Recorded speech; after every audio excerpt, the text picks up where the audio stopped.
First Samuel, chapter 1. There was a certain man from Ramathaim, Elkanah by name, a Zuphite from the hill country of Ephraim. He was the son of Jeroham, son of Elihu, son of Tohu, son of Zuph, an Ephraimite. He had two wives, one named Hannah, the other Peninnah. Peninnah had children, but Hannah was childless. This man regularly went on pilgrimage from his city to worship the Lord of hosts and to sacrifice to him at Shiloh, where the two sons of Eli, Hophni, and Phinehas were ministering as priests of the Lord. When the day came for Elkanah to offer sacrifice, he used to give a portion each to his wife Peninnah and to all her sons and daughters, but a double portion to Hannah, because he loved her, though the Lord had made her barren. Her rival, to upset her, turned it into a constant reproach to her that the Lord had left her barren. This went on year after year. Each time they made their pilgrimage to the sanctuary of the Lord, Peninnah would approach her, and Hannah would weep and refuse to eat. Her husband Elkanah used to ask her, "Hannah, why do you weep and why do you refuse to eat? Why do you grieve? Am I not more to you than 10 sons?" Hannah rose after one such meal at Shiloh and presented herself before the Lord. At the time, Eli the priest was sitting on a chair near the doorposts of the Lord's temple. In her bitterness, she prayed to the Lord, weeping copiously, and she made a vow, promising, "O Lord of hosts, if you look with pity on the misery of a handmaid, if you remember me, and do not forget me, if you give your handmaid a male child, I will give him to the Lord for as long as he lives. Neither wine nor liquor shall he drink, and no razor shall ever touch his head." As she remained long at prayer before the Lord, Eli watched her mouth, for Hannah was praying silently. Though her lips were moving, her voice could not be heard. Eli, thinking her drunk, said to her, "How long will you make a drunken show of yourself? Sober up from your wine." "It isn't that, my lord," Hannah answered. "I am an unhappy woman. I have had neither wine nor liquor. I was only pouring out my troubles to the Lord. Do not think your handmaid a ne'er-do-well. My prayer has been prompted by my deep sorrow and misery." Eli said, "Go in peace, and may the God of Israel grant you what you have asked of him." She replied, "Think kindly of your maidservant," and left. She went to her quarters, ate and drank with her husband, and no longer appeared downcast. Early the next morning, they worshipped before the Lord and then returned to their home in Ramah. When Elkanah had relations with his wife Hannah, the Lord remembered her. She conceived and, at the end of her term, bore a son whom she called Samuel, since she had asked the Lord for him. The next time her husband Elkanah was going up with the rest of his household to offer the customary sacrifice to the Lord and to fulfill his vows, Hannah did not go, explaining to her husband, "Once the child is weaned, I will take him to appear before the Lord and to remain there forever. I will offer him as a perpetual Nazirite." Her husband Elkanah answered her, "Do what you think best. Wait until you have weaned him. Only may the Lord bring your resolve to fulfillment." And so she remained at home and nursed her son until she had weaned him. Once he was weaned, she brought him up with her, along with a 3-year-old bull, an ephah of flour, and a skin of wine, and presented him at the temple of the Lord in Shiloh. After the boy's father had sacrificed the young bull, Hannah, his mother, approached Eli and said, "Pardon, my lord. As you live, my lord, I am the woman who stood near you here, praying to the Lord. I prayed for this child, and the Lord granted my request. Now I, in turn, give him to the Lord. As long as he lives, he shall be dedicated to the Lord." She left him there. 1 Samuel chapter 2. And as she worshipped the Lord, she said, "My heart exults in the Lord. My horn is exalted in my God. I have swallowed up my enemies. I rejoice in my victory. There is no holy one like the Lord. There is no rock like our God. Speak boastfully no longer, nor let arrogance issue from your mouths. For an all-knowing God is the Lord, a God who judges deeds. The bows of the mighty are broken, while the tottering gird on strength. The well-fed hire themselves out for bread, while the hungry batten on spoil. The barren wife bears 7 sons, while the mother of many languishes. The Lord puts to death and gives life. He casts down to the nether world. He raises up again. The Lord makes poor and makes rich. He humbles, he also exalts. He raises the needy from the dust. From the ash heap he lifts up the poor, to seat them with nobles and make a glorious throne their heritage. He gives to the vower his vow and blesses the sleep of the just. For the pillars of the earth are the Lord's, and he has set the world upon them. He will guard the footsteps of his faithful ones, but the wicked shall perish in the darkness. For not by strength does man prevail. The Lord's foes shall be shattered. The Most High in heaven thunders. The Lord judges the ends of the earth. Now may he give strength to his king and exalt the horn of his anointed. When Elkanah returned home to Ramah, the child remained in the service of the Lord under the priest Eli. Now the sons of Eli were wicked. They had respect neither for the Lord nor for the priest's duties toward the people. When someone offered a sacrifice, the priest's servant would come with a 3-pronged fork while the meat was still boiling and would thrust it into the basin, kettle, cauldron, or pot. Whatever the fork brought up, the priest would keep. That is how all the Israelites were treated who came to the sanctuary at Shiloh. In fact, even before the fat was burned, the priest's servant would come and say to the man offering the sacrifice, "Give me some meat to roast for the priest." He will not accept boiled meat from you, only raw meat. And if the man protested, "Let the fat be burnt first, as is the custom. Then take whatever you wish," he would reply. "No, give it to me now, or else I will take it by force." Thus the young men sinned grievously in the presence of the Lord. They treated the offerings to the Lord with disdain. Meanwhile, the boy Samuel, girt with a linen apron, was serving in the presence of the Lord. His mother used to make a little garment for him, which she would bring him each time she went up with her husband to offer the customary sacrifice. And Eli would bless Elkanah and his wife as they were leaving for home.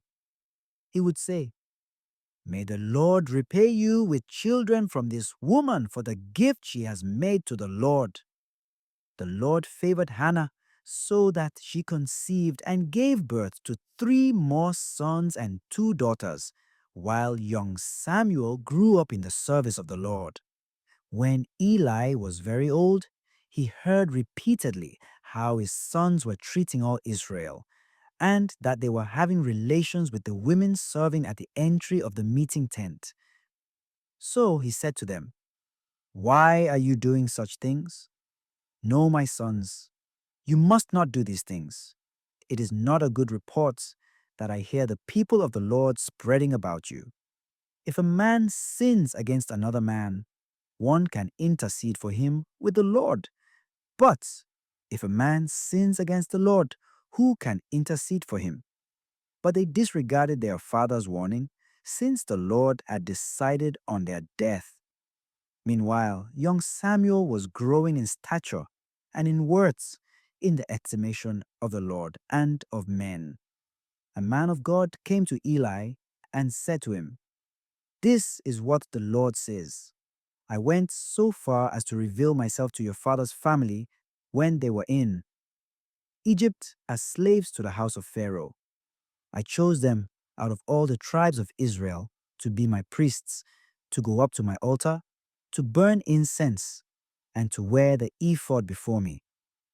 And I assigned all the oblations of the Israelites to your father's family. Why do you keep a greedy eye on my sacrifices and on the offerings which I have prescribed? And why do you honor your sons in preference to me, fattening yourselves with the choicest parts of every offering of my people, Israel? This, therefore, is the oracle of the Lord, the God of Israel. I said in the past that your family and your father's family should minister in my presence forever. But now, the Lord declares, away with this, for I will honor those who honor me, but those who spurn me shall be accursed. Yes, the time is coming when I will break your strength and the strength of your father's family, so that no man in your family shall reach old age. You shall witness as a disappointed rival all the benefits enjoyed by Israel, but there shall never be an old man in your family. I will permit some of your family to remain at my altar, to wear out their eyes in consuming greed, but the rest of the men of your family shall die by the sword. You shall have a sign in what will happen to your two sons, Hophni and Phinehas. Both shall die on the same day. I will choose a faithful priest who shall do what I have in heart and mind. I will establish a lasting house for him, which shall function in the presence of my anointed forever. Then, whoever is left of your family will come to grovel before him for a piece of silver or a loaf of bread, and will say, appoint me, I beg you, to a priestly function, that I may have a morsel of bread to eat. 1 Samuel chapter 3. During the time young Samuel was minister to the Lord under Eli, a revelation of the Lord was uncommon and vision infrequent. One day, Eli was asleep in his usual place. His eyes had lately grown so weak that he could not see. The lamp of God was not yet extinguished, and Samuel was sleeping in the temple of the Lord where the ark of God was. The Lord called to Samuel, who answered, "Here I am." He ran to Eli and said, "Here I am. You called me." "I did not call you," Eli said. "Go back to sleep." So he went back to sleep.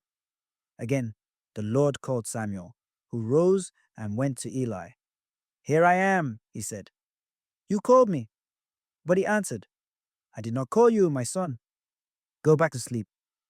At that time, Samuel was not familiar with the Lord, because the Lord had not revealed anything to him as yet. The Lord called Samuel again for the third time. Getting up and going to Eli, he said, "Here I am. You called me."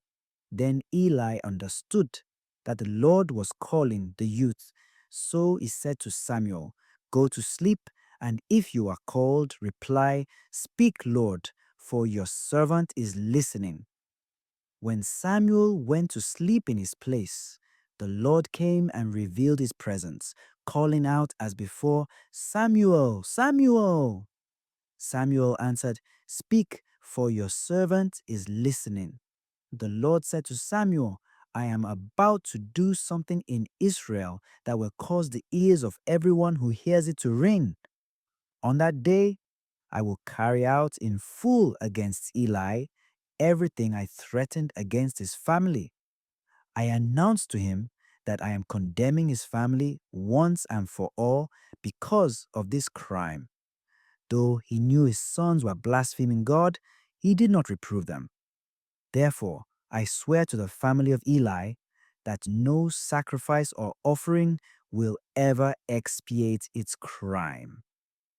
Samuel then slept until morning, when he got up early, and opened the doors of the temple of the Lord. He feared to tell Eli the vision. But Eli called to him, "Samuel, my son." He replied, "Here I am." Then Eli asked, "What did he say to you?" "Hide nothing from me." "May God do thus, and so to you, if you hide a single thing he told you." So Samuel told him everything and held nothing back. Eli answered, "He is the Lord. He will do what he judges best." Samuel grew up, and the Lord was with him, not permitting any word of his to be without effect. Thus all Israel from Dan to Beersheba came to know that Samuel was an accredited prophet of the Lord. The Lord continued to appear at Shiloh. He manifested himself to Samuel at Shiloh through his word. 1 Samuel chapter 4. And Samuel spoke to all Israel. At that time, the Philistines gathered for an attack on Israel. Israel went out to engage them in battle and camped at Ebenezer, while the Philistines camped at Aphek. The Philistines then drew up in battle formation against Israel. After a fierce struggle, Israel was defeated by the Philistines, who slew about 4,000 men on the battlefield. When the troops retired to the camp, the elders of Israel said, "Why has the Lord permitted us to be defeated today by the Philistines? Let us fetch the ark of the Lord from Shiloh, that it may go into battle among us and save us from the grasp of our enemies." So the people sent to Shiloh and brought from there the ark of the Lord of hosts, who is enthroned upon the cherubim. The two sons of Eli, Hophni and Phinehas, were with the ark of God. When the ark of the Lord arrived in the camp, all Israel shouted so loudly that the earth resounded. The Philistines, hearing the noise of shouting, asked, "What can this loud shouting in the camp of the Hebrews mean?" On learning that the ark of the Lord had come into the camp, the Philistines were frightened. They said, "Gods have come to their camp." They said also, "Woe to us! This has never happened before. Woe to us! Who can deliver us from the power of these mighty gods? These are the gods that struck the Egyptians with various plagues and with pestilence. Take courage and be manly, Philistines, otherwise you will become slaves to the Hebrews as they were your slaves. So fight manfully." The Philistines fought, and Israel was defeated. Every man fled to his own tent. It was a disastrous defeat in which Israel lost 30,000 foot soldiers. The ark of God was captured, and Eli's two sons, Hophni and Phinehas, were among the dead. A Benjaminite fled from the battlefield and reached Shiloh that same day, with his clothes torn and his head covered with dirt. When he arrived, Eli was sitting in his chair beside the gate, watching the road, for he was troubled at heart about the ark of God. The man, however, went into the city to divulge his news, which put the whole city in an uproar. Hearing the outcry of the men standing near him, Eli inquired, "What does this commotion mean?" Eli was 98 years old, and his eyes would not focus, so that he could not see. The man quickly came up to Eli and said, "It is I who have come from the battlefield. I fled from there today." He asked, "What happened, my son?" And the messenger answered, "Israel fled from the Philistines. In fact, the troops suffered heavy losses. Your two sons, Hophni and Phinehas, are among the dead, and the ark of God has been captured." At this mention of the ark of God, Eli fell backward from his chair into the gateway. Since he was an old man and heavy, he died of a broken neck. He had judged Israel for 40 years. His daughter-in-law, the wife of Phinehas, was with child and at the point of giving birth. When she heard the news concerning the capture of the ark and the deaths of her father-in-law and her husband, she was seized with the pangs of labor and gave birth. She was about to die when the women standing around her said to her, "Never fear, you have given birth to a son." Yet she neither answered nor paid any attention. She named the child Ichabod, saying, "Gone is the glory from Israel," with reference to the capture of the ark of God and to her father-in-law and her husband. She said, "Gone is the glory from Israel," because the ark of God had been captured. 1 Samuel chapter 5. The Philistines, having captured the ark of God, transferred it from Ebenezer to Ashdod. They then took the ark of God and brought it into the temple of Dagon, placing it beside Dagon. When the people of Ashdod rose early the next morning, Dagon was lying prone on the ground before the ark of the Lord. So they picked Dagon up and replaced him. But the next morning early, when they arose, Dagon lay prone on the ground before the ark of the Lord, his head and hands broken off, and lying on the threshold, his trunk alone intact. For this reason, neither the priests of Dagon nor any others who enter the temple of Dagon tread on the threshold of Dagon. In Ashdod, to this very day, they always step over it. Now, the Lord dealt severely with the people of Ashdod. He ravaged and afflicted the city and its vicinity with hemorrhoids. He brought upon the city a great and deadly plague of mice that swarmed in their ships and overran their fields. On seeing how matters stood, the men of Ashdod decided, "The ark of the God of Israel must not remain with us, for he is handling us and our God Dagon severely." So they summoned all the Philistine lords and inquired of them, "What shall we do with the ark of the God of Israel?" The men of Gath replied, "Let them move the ark of the God of Israel onto us." So they moved the ark of the God of Israel to Gath. But after it had been brought there, the Lord threw the city into utter turmoil. He afflicted its inhabitants, young and old, and hemorrhoids broke out on them. The ark of God was next sent to Ekron. But as it entered that city, the people there cried out, "Why have they brought the ark of the God of Israel here to kill us and our kindred?" Then they too sent a summons to all the Philistine lords and pleaded, "Send away the ark of the God of Israel. Let it return to its own place, that it may not kill us and our kindred." A deadly panic had seized the whole city, since the hand of God had been very heavy upon it. Those who escaped death were afflicted with hemorrhoids, and the outcry from the city went up to the heavens. 1 Samuel chapter 6. The ark of the Lord had been in the land of the Philistines 7 months when they summoned priests and fortune tellers to ask, "What shall we do with the ark of the Lord? Tell us what we should send back with it."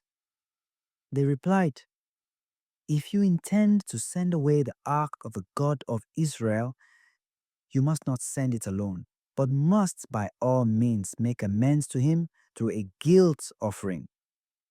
Then you will be healed and will learn why he continues to afflict you." When asked further, what guilt offering should be our amends to him, they replied, 5 golden hemorrhoids and 5 golden mice, to correspond to the number of Philistine lords, since the same plague has struck all of you and your lords. Therefore, make images of the hemorrhoids and of the mice that are infesting your land, and give them as a tribute to the God of Israel. Perhaps then he will cease to afflict you, your gods, and your land. Why should you become stubborn, as the Egyptians and Pharaoh were stubborn? Was it not after he had dealt ruthlessly with them that the Israelites were released and departed? So now set to work and make a new cart. Then take 2 milch cows that have not borne the yoke, hitch them to the cart, but drive their calves indoors away from them. You shall next take the ark of the Lord and place it on the cart, putting in a box beside it the golden articles that you are offering as amends for your guilt. Start it on its way and let it go. Then watch. If it goes to Beth Shemesh along the route to his own territory, he has brought this great calamity upon us. If not, we will know it was not he who struck us, but that an accident happened to us. They acted upon this advice. Taking 2 milch cows, they hitched them to the cart, but shut up their calves indoors. Then they placed the ark of the Lord on the cart, along with the box containing the golden mice and the images of the hemorrhoids. The cows went straight for the route to Beth Shemesh and continued along this road, mooing as they went, without turning right or left. The Philistine lords followed them as far as the border of Beth Shemesh. The people of Beth Shemesh were harvesting the wheat in the valley. When they looked up and spied the ark, they greeted it with rejoicing. The cart came to the field of Joshua, the Beth Shemite, and stopped there. At a large stone in the field, the wood of the cart was split up, and the cows were offered as a holocaust to the Lord. The Levites, meanwhile, had taken down the ark of God and the box beside it, in which the golden articles were, and had placed them on the great stone. The men of Beth Shemesh also offered other holocausts and sacrifices to the Lord that day. After witnessing this, the 5 Philistine lords returned to Ekron the same day. The golden hemorrhoids the Philistines sent back as a guilt offering to the Lord were as follows: 1 for Ashdod, 1 for Gaza, 1 for Ashkelon, 1 for Gath, and 1 for Ekron. The golden mice, however, corresponded to the number of all the cities of the Philistines belonging to the 5 lords, including fortified cities and open villages. The large stone on which the ark of the Lord was placed is still in the field of Joshua the Beth Shemite at the present time. The descendants of Jeconiah did not join in the celebration with the inhabitants of Beth Shemesh when they greeted the ark of the Lord, and 70 of them were struck down. The people went into mourning at this great calamity with which the Lord had afflicted them. The men of Beth Shemesh asked, "Who can stand in the presence of this Holy One? To whom shall he go from us?" They then sent messengers to the inhabitants of Kiriath Jearim, saying, "The Philistines have returned the ark of the Lord. Come down and get it." 1 Samuel chapter 7. So the inhabitants of Kiriath Jearim came for the ark of the Lord and brought it into the house of Abinadab on the hill, appointing his son Eleazar as guardian of the ark of the Lord. From the day the ark came to rest in Kiriath Jearim, a long time, 20 years elapsed, and the whole Israelite population turned to the Lord. Samuel said to them, "If you wish with your whole heart to return to the Lord, put away your foreign gods and your Ashtaroth, devote yourselves to the Lord, and worship him alone. Then he will deliver you from the power of the Philistines." So the Israelites put away their Baals and Ashtaroth and worshipped the Lord alone. Samuel then gave orders, "Gather all Israel to Mizpah, that I may pray to the Lord for you." When they were gathered at Mizpah, they drew water and poured it out on the ground before the Lord. And they fasted that day, confessing, "We have sinned against the Lord." It was at Mizpah that Samuel began to judge the Israelites. When the Philistines heard that the Israelites had gathered at Mizpah, their lords went up against Israel. Hearing this, The Israelites became afraid of the Philistines and said to Samuel, "Implore the Lord our God unceasingly for us, to save us from the clutches of the Philistines." Samuel therefore took an unweaned lamb and offered it entire as a holocaust to the Lord. He implored the Lord for Israel, and the Lord heard him. While Samuel was offering the holocaust, the Philistines advanced to join battle with Israel. That day, however, the Lord thundered loudly against the Philistines and threw them into such confusion that they were defeated by Israel. Thereupon, the Israelites sallied forth from Mizpah and pursued the Philistines, harrying them down beyond Bethkar. Samuel then took a stone and placed it between Mizpah and Jeshanah. He named it Ebenezer, explaining, "To this point the Lord helped us." Thus were the Philistines subdued, never again to enter the territory of Israel, for the Lord was severe with them as long as Samuel lived. The cities from Ekron to Gath, which the Philistines had taken from Israel, were restored to them. Israel also freed the territory of the cities from the dominion of the Philistines. Moreover, there was peace between Israel and the Amorites.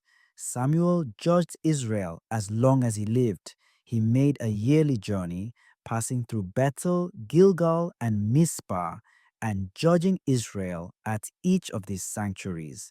Then he used to return to Ramah, for that was his home. There too he judged Israel and built an altar to the Lord. 1 Samuel chapter 8. In his old age, Samuel appointed his sons judges over Israel. His firstborn was named Joel, his second son Abijah. They judged at Beersheba. His sons did not follow his example, but sought illicit gain and accepted bribes, perverting justice. Therefore, all the elders of Israel came in a body to Samuel at Ramah and said to him, "Now that you are old and your sons do not follow your example, appoint a king over us, as other nations have to judge us." Samuel was displeased when they asked for a king to judge them. He prayed to the Lord, however, who said in answer, "Grant the people's every request. It is not you they reject. They are rejecting me as their king, as they have treated me constantly from the day I brought them up from Egypt to this day, deserting me and worshiping strange gods. So do they treat you too. Now grant their requests, but at the same time warn them solemnly and inform them of the rights of the king who will rule them." Samuel delivered the message of the Lord in full to those who were asking him for a king. He told them, "The rights of the king who will rule you will be as follows. He will take your sons and assign them to his chariots and horses, and they will run before his chariot. He will also appoint from among them his commanders of groups of 1,000 and of 100 soldiers. He will set them to do his plowing and his harvesting, and to make his implements of war and the equipment of his chariots. He will use your daughters as ointment makers, as cooks, and as bakers. He will take the best of your fields, vineyards, and olive groves, and give them to his officials. He will tithe your crops and your vineyards, and give the revenue to his eunuchs and his slaves. He will take your male and female servants, as well as your best oxen and your asses, and use them to do his work. He will tithe your flocks, and you yourselves will become his slaves. When this takes place, you will complain against the king whom you have chosen. But on that day, the Lord will not answer you." The people, however, refused to listen to Samuel's warning and said, "Not so. There must be a king over us. We too must be like other nations, with a king to rule us and to lead us in warfare and fight our battles." When Samuel had listened to all the people had to say, he repeated it to the Lord, who then said to him, grant their requests, and appoint a king to rule them." Samuel thereupon said to the men of Israel, "Each of you go to his own city." 1 Samuel chapter 9. There was a stalwart man from Benjamin named Kish, who was the son of Abiel, son of Zeror, son of Bechorath, son of Aphiah, a Benjaminite. He had a son named Saul, who was a handsome young man. There was no other Israelite handsomer than Saul. He stood head and shoulders above the people. Now the asses of Saul's father Kish had wandered off. Kish said to his son Saul, "Take one of the servants with you and go out and hunt for the asses." Accordingly, they went through the hill country of Ephraim and through the land of Shalisha. Not finding them there, they continued through the land of Shalim without success. They also went through the land of Benjamin, but they failed to find the animals. When they came to the land of Zoph, Saul said to the servant who was with him, "Come, let us turn back, lest my father forget about the asses and become anxious about us." The servant replied, "Listen, there is a man of God in this city, a man held in high esteem. All that he says is sure to come true. Let us go there now. Perhaps he can tell us how to accomplish our errand." But Saul said to his servant, "If we go, what can we offer the man? There is no bread in our bags, and we have no presents to give the man of God. What have we?" Again the servant answered Saul, "I have a quarter of a silver shekel. If I give that to the man of God, he will tell us our way." In former times in Israel, anyone who went to consult God used to say, "Come, let us go to the seer." For he who is now called prophet was formerly called seer. Saul then said to his servant, "Well said. Come on, let us go." And they went to the city where the man of God lived. As they were going up the ascent to the city, they met some girls coming out to draw water and inquired of them, "Is the seer in town?" The girls answered, "Yes, there, straight ahead. Hurry now. Just today, he came to the city, because the people have a sacrifice today on the high place. When you enter the city, you may reach him before he goes up to the high place to eat. The people will not eat until he arrives. Only after he blesses the sacrifice will the invited guests eat. Go up immediately, for you should find him right now." So they went up to the city. As they entered it, Samuel was coming toward them on his way to the high place. The day before Saul's arrival, the Lord had given Samuel the revelation. "At this time tomorrow, I will send you a man from the land of Benjamin, whom you are to anoint as commander of my people Israel. He shall save my people from the clutches of the Philistines, for I have witnessed their misery and accepted their cry for help." When Samuel caught sight of Saul, the Lord assured him, "This is the man of whom I told you. He is to govern my people." Saul met Samuel in the gateway and said, "Please tell me where the seer lives." Samuel answered Saul, "I am the seer. Go up ahead of me to the high place and eat with me today. In the morning, before dismissing you, I will tell you whatever you wish. As for the asses you lost 3 days ago, do not worry about them, for they have been found. Whom does Israel desire ardently, if not you and your father's family?" Saul replied, "Am I not a Benjaminite of one of the smallest tribes of Israel? And is not my clan the least among the clans of the tribe of Benjamin? Why say such things to me?" Samuel then took Saul and his servant and brought them to the room where he placed them at the head of the guests, of whom there were about 30. He said to the cook, "Bring the portion I gave you and told you to put aside." So the cook took up the leg and what went with it, and placed it before Saul. Samuel said, "This is a reserved portion that has been set before you. Eat, for it was kept for you until your arrival." I explained that I was inviting some guests. Thus, Saul dined with Samuel that day. When they came down from the high place into the city, a mattress was spread for Saul on the roof, and he slept there. At daybreak, Samuel called to Saul on the roof, "Get up, and I will start you on your journey."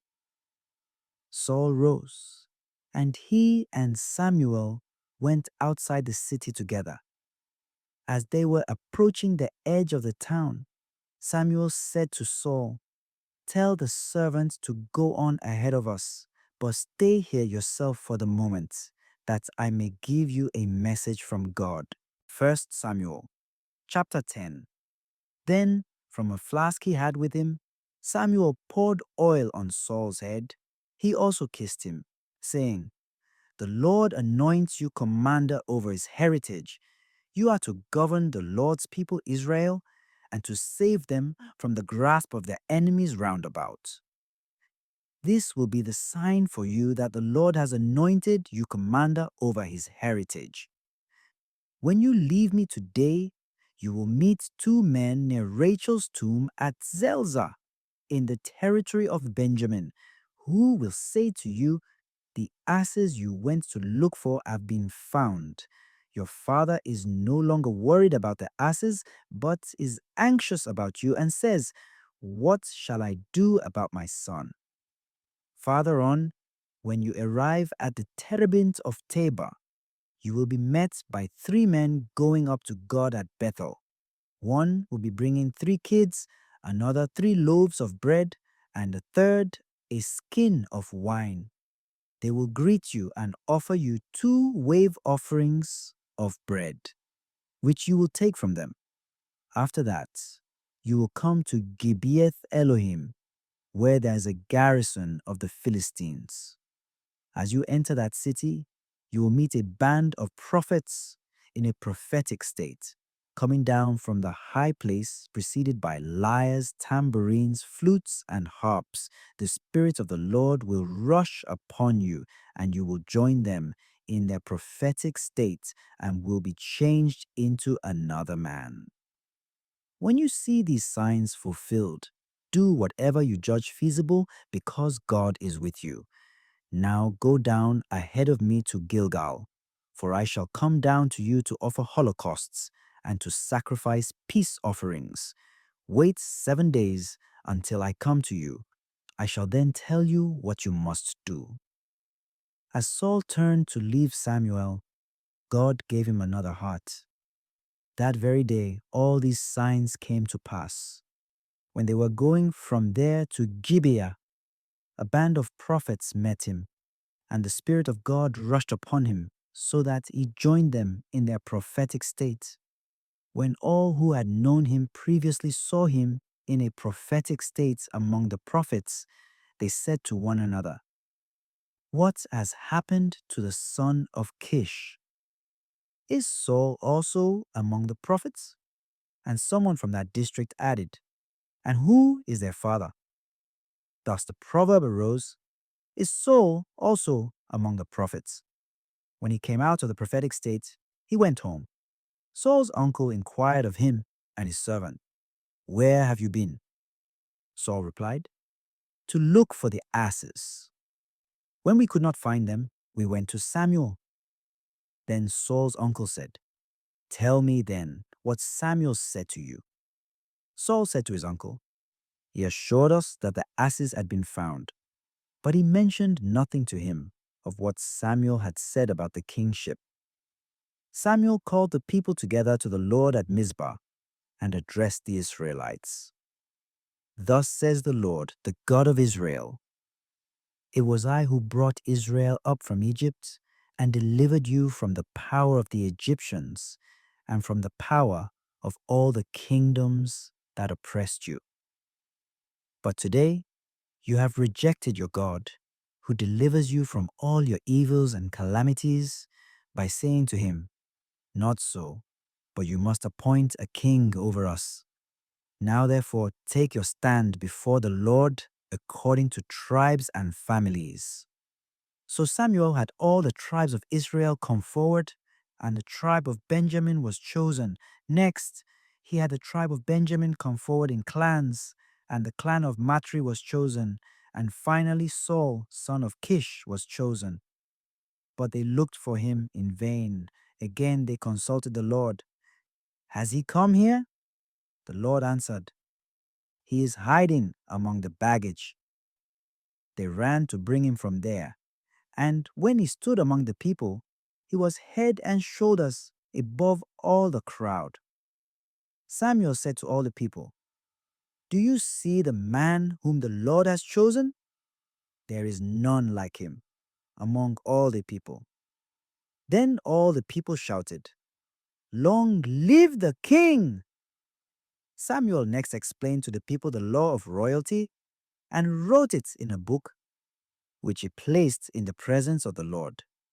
This done, Samuel dismissed the people, each to his own place. Saul also went home to Gibeah, accompanied by warriors whose hearts the Lord had touched. But certain worthless men said, "How can this fellow save us?" They despised him and brought him no present. 1 Samuel chapter 11. About a month later, Nahash the Ammonite went up and laid siege to Jabesh Gilead. All the men of Jabesh begged Nahash, "Make a treaty with us, and we will be your subjects." But Nahash the Ammonite replied, "This is my condition for a treaty with you. I must gouge out every man's right eye, that I may thus bring ignominy on all Israel." The elders of Jabesh said to him, "Give us 7 days to send messengers throughout the territory of Israel. If no one rescues us, we will surrender to you." When the messengers arrived at Gibeah of Saul, they related the news to the people, all of whom wept aloud. Just then Saul came in from the field, behind his oxen. "Why are the people weeping?" he asked. The message of the inhabitants of Jabesh was repeated to him. As he listened to this report, the Spirit of God rushed upon him, and he became very angry.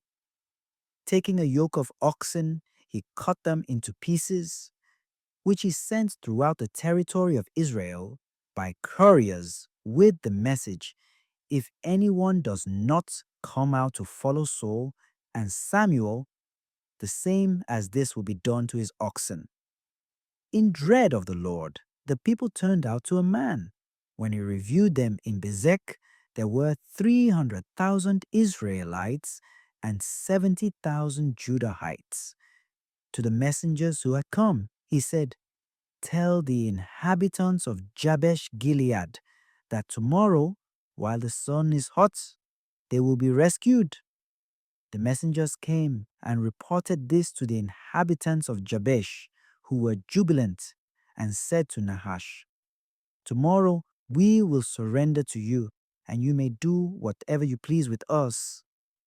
On the appointed day, Saul arranged his troops in 3 companies and invaded the camp during the dawn watch. They slaughtered Ammonites until the heat of the day. By then, the survivors were so scattered that no two were left together. The people then said to Samuel, who questioned whether Saul should rule over us, "Hand over the men, and we will put them to death." But Saul broke in to say, "No man is to be put to death this day, for today the Lord has saved Israel."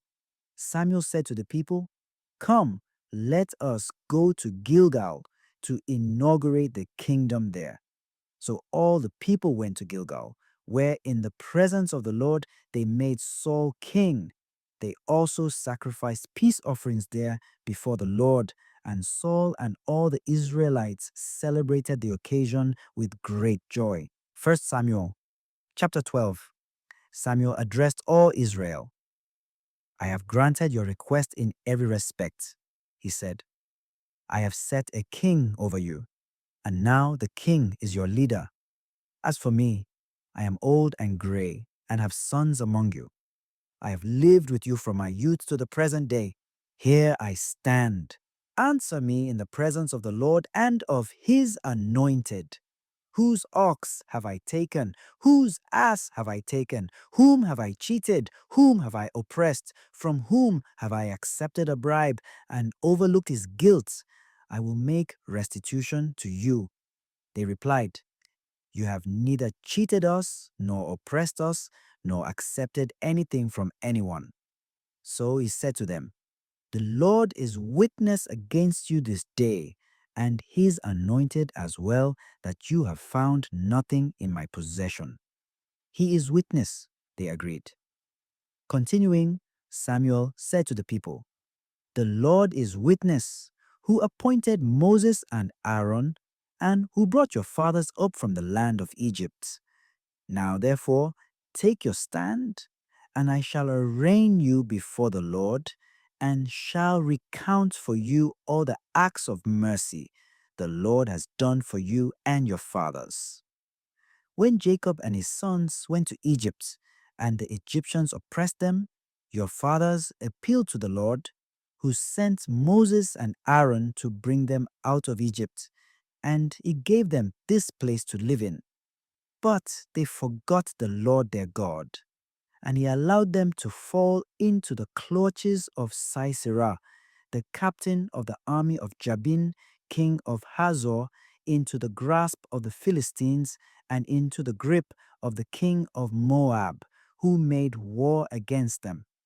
Each time they appealed to the Lord and said, We have sinned in forsaking the Lord and worshipping Baals and Ashtaroth, but deliver us now from the power of our enemies, and we will worship you.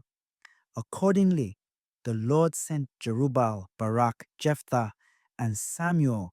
He delivered you from the power of your enemies on every side, so that you were able to live in security. Yet, when you saw Nahash, king of the Ammonites, advancing against you, you said to me, Not so, but a king must rule us, even though the Lord your God is your king. Now you have the king you want, a king the Lord has given you. If you fear the Lord and worship him, if you are obedient to him and do not rebel against the Lord's command, if both you and the king who rules you follow the Lord your God, well and good. But if you do not obey the Lord, and if you rebel against his command, the Lord will deal severely with you and your king and destroy you. Now then, stand ready to witness the great marvel the Lord is about to accomplish before your eyes. Are we not in the harvest time for wheat? Yet I shall call to the Lord, and he will send thunder and rain. Thus you will see and understand how greatly the Lord is displeased that you have asked for a king. Samuel then called to the Lord, and the Lord sent thunder and rain that day. As a result, all the people dreaded the Lord and Samuel. They said to Samuel, Pray to the Lord your God for us, your servants, that we may not die for having added to all our other sins the evil of asking for a king. Do not fear, Samuel answered them. It is true you have committed all this evil. Still, you must not turn from the Lord, but must worship him with your whole heart. Do not turn to meaningless idols which can neither profit nor save. They are nothing. For the sake of his own great name, the Lord will not abandon his people, since the Lord himself chose to make you his people. As for me, far be it from me to sin against the Lord by ceasing to pray for you and to teach you the good and right way. But you must fear the Lord and worship him faithfully with your whole heart. Keep in mind the great things he has done among you. If instead you continue to do evil, both you and your king shall perish. 1 Samuel chapter 13. Saul was years old when he became king, and he reigned 2 years over Israel. Saul chose 3,000 men of Israel, of whom 2,000 remained with him in Michmash and in the hill country of Bethel, and 1,000 were with Jonathan in Gibeah of Benjamin. He sent the rest of the people back to their tents. Now Jonathan overcame the Philistine garrison which was in Gibeah, and the Philistines got word of it. Then Saul sounded the horn throughout the land with a proclamation, "Let the Hebrews hear." Thus all Israel learned that Saul had overcome the garrison of the Philistines, and that Israel had brought disgrace upon the Philistines. And the soldiers were called up to Saul in Gilgal. The Philistines also assembled for battle, with 3,000 chariots, 6,000 horsemen, and foot soldiers as numerous as the sands of the seashore. Moving up against Israel, they encamped in Michmash, east of Bethaven. Some Israelites, aware of the danger and of the difficult situation, hid themselves in caves, in thickets, among rocks, in caverns, and in cisterns. And other Hebrews passed over the Jordan into the land of Gad and Gilead. Saul, however, held out at Gilgal, although all his followers were seized with fear. He waited 7 days, the time Samuel had determined. When Samuel did not arrive at Gilgal, the men began to slip away from Saul. He then said, "Bring me the holocaust and peace offerings." And he offered up the holocausts. He had just finished this offering when Samuel arrived. Saul went out to greet him, and Samuel asked him, "What have you done?"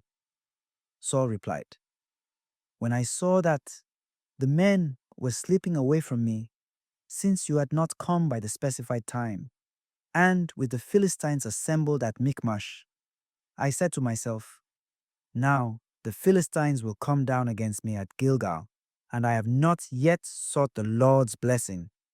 So, in my anxiety, I offered up the holocaust." Samuel's response was, "You have been foolish. Had you kept the command the Lord your God gave you, the Lord would now establish your kingship in Israel as lasting.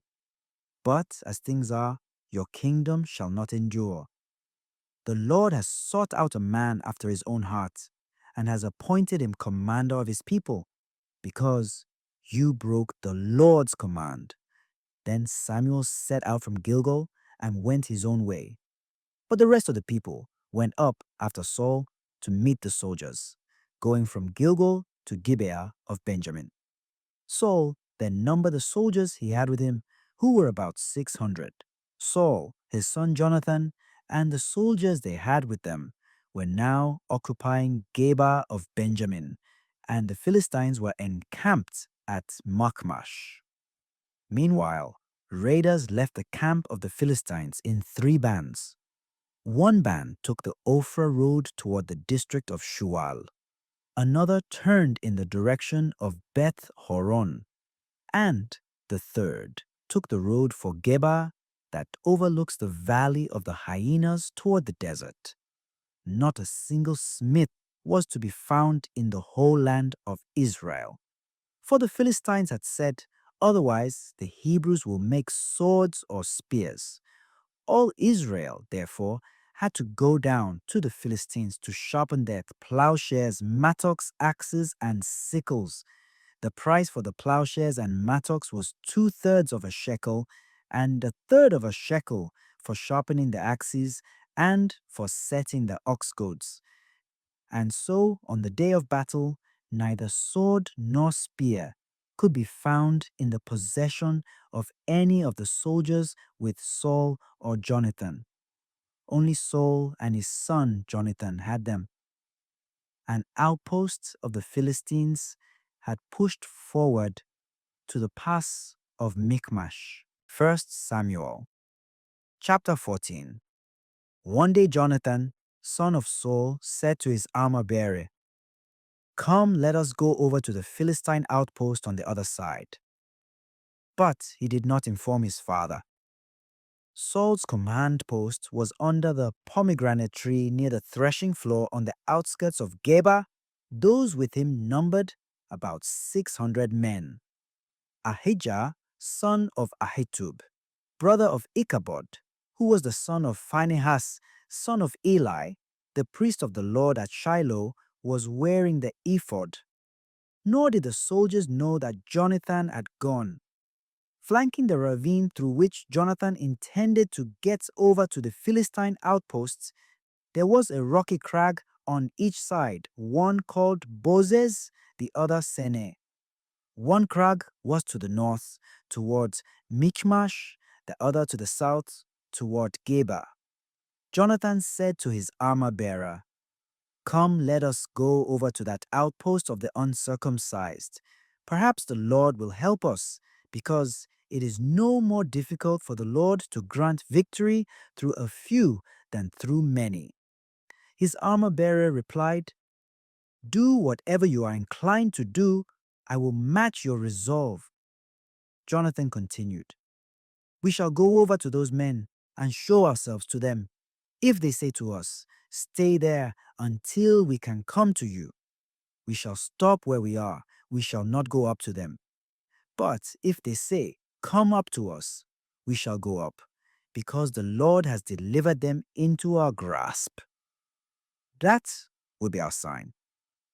Accordingly, the two of them appeared before the outposts of the Philistines, who said, "Look, some Hebrews are coming out of the holes where they have been hiding." The men of the outposts called to Jonathan and his armor-bearer.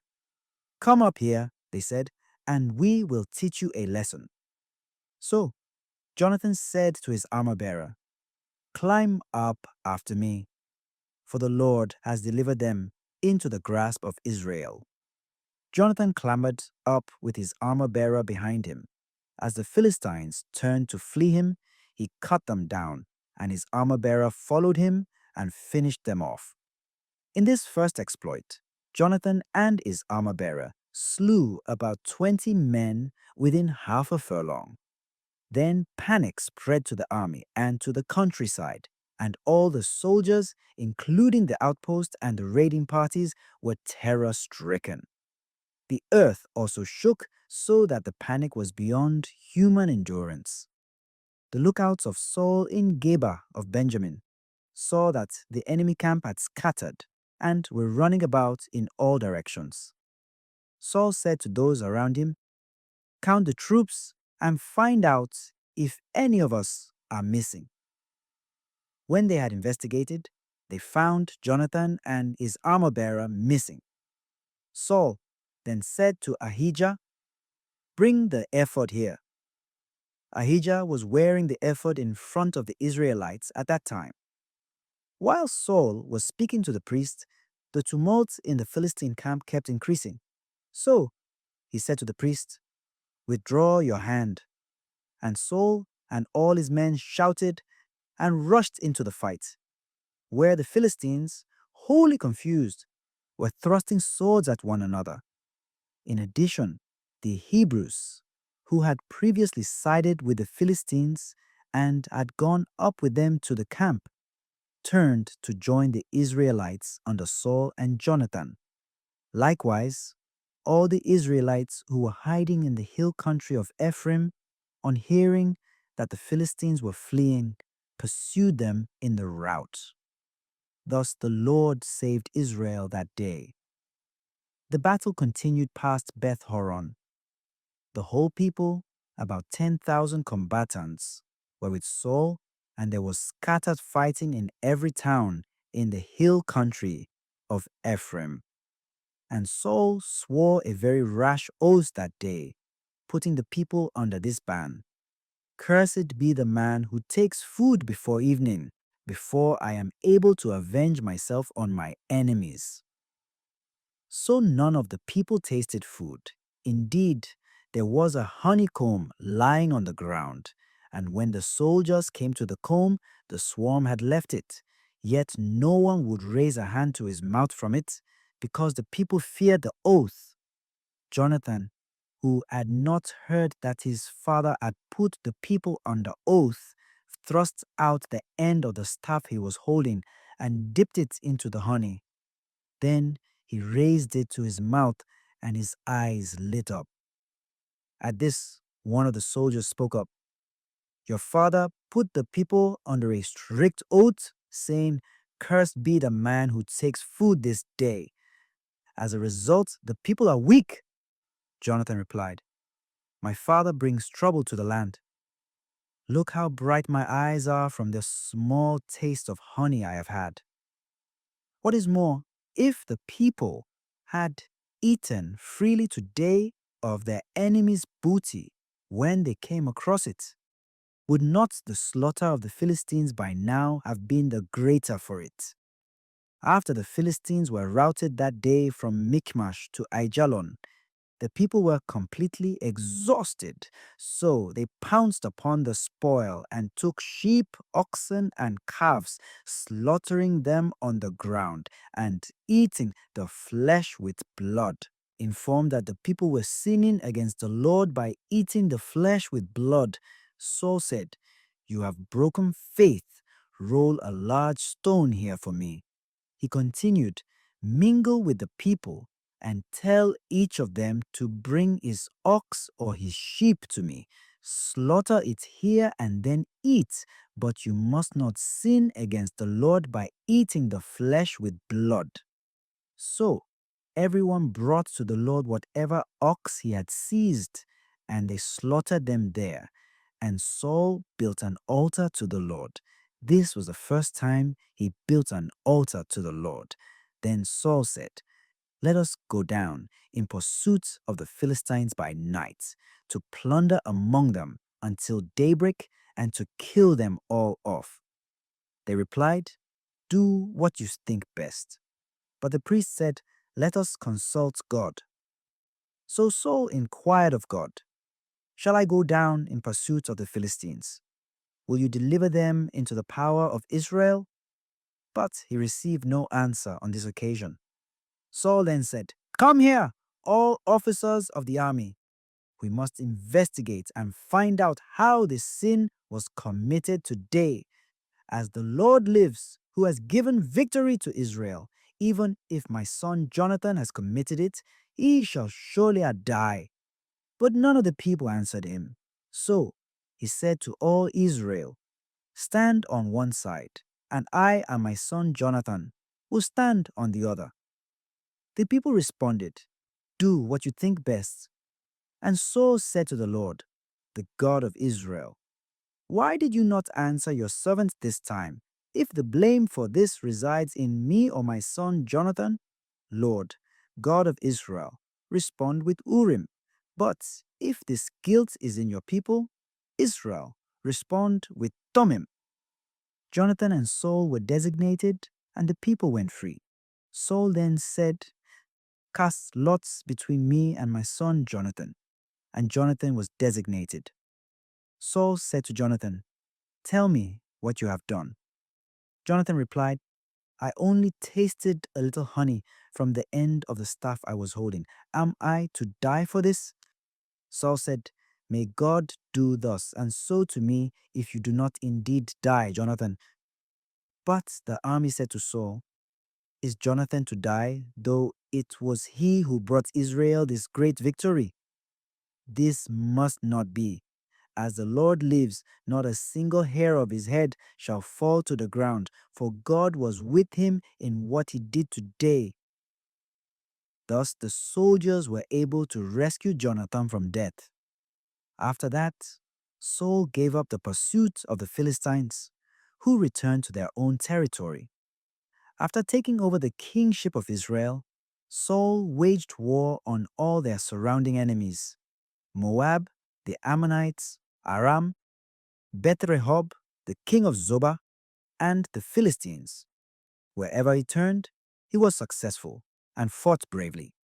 He defeated Amalek and delivered Israel from the hands of those who were plundering them. The sons of Saul were Jonathan, Ishvi, and Malchishua. His two daughters were named, the elder Merob and the younger Michal.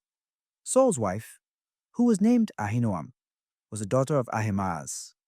The name of his general was Abner, son of Saul's uncle, Ner. Kish, Saul's father, and Ner, Abner's father, were sons of Abiel. An unremitting war was waged against the Philistines during Saul's lifetime. When Saul saw any strong or brave man, he took him into his service. 1 Samuel chapter 15. Samuel said to Saul, "It was I the Lord sent to anoint you king over his people Israel. Now therefore listen to the message of the Lord. This is what the Lord of hosts has to say. I will punish what Amalek did to Israel when he barred his way as he was coming up from Egypt. Go now, attack Amalek, and deal with him and all that he has under the ban. Do not spare him, but kill men and women, children and infants, oxen and sheep, camels and asses." Saul alerted the soldiers, and at Telaim reviewed 200,000 foot soldiers and 10,000 men of Judah. Saul went to the city of Amalek, and after setting an ambush in the wadi, warned the Canaanites, "Come, leave Amalek and withdraw, that I may not have to destroy you with them, for you were kind to the Israelites when they came up from Egypt." After the Canaanites left, Saul routed Amalek from Havilah to the approaches of Shur on the frontier of Egypt. He took Agag, king of Amalek, alive, but on the rest of the people he put into effect the ban of destruction by the sword. He and his troops spared Agag and the best of the fat sheep and oxen and the lambs. They refused to carry out the doom on anything that was worthwhile, dooming only what was worthless and of no account. Then the Lord spoke to Samuel, "I regret having made Saul king, for he has turned from me and has not kept my command." At this, Samuel grew angry and cried out to the Lord all night. Early in the morning, he went to meet Saul, but was informed that Saul had gone to Carmel, where he erected a trophy in his own honor, and that, on his return, he had passed on and gone down to Gilgal. When Samuel came to him, Saul greeted him. "The Lord bless you. I have kept the command of the Lord."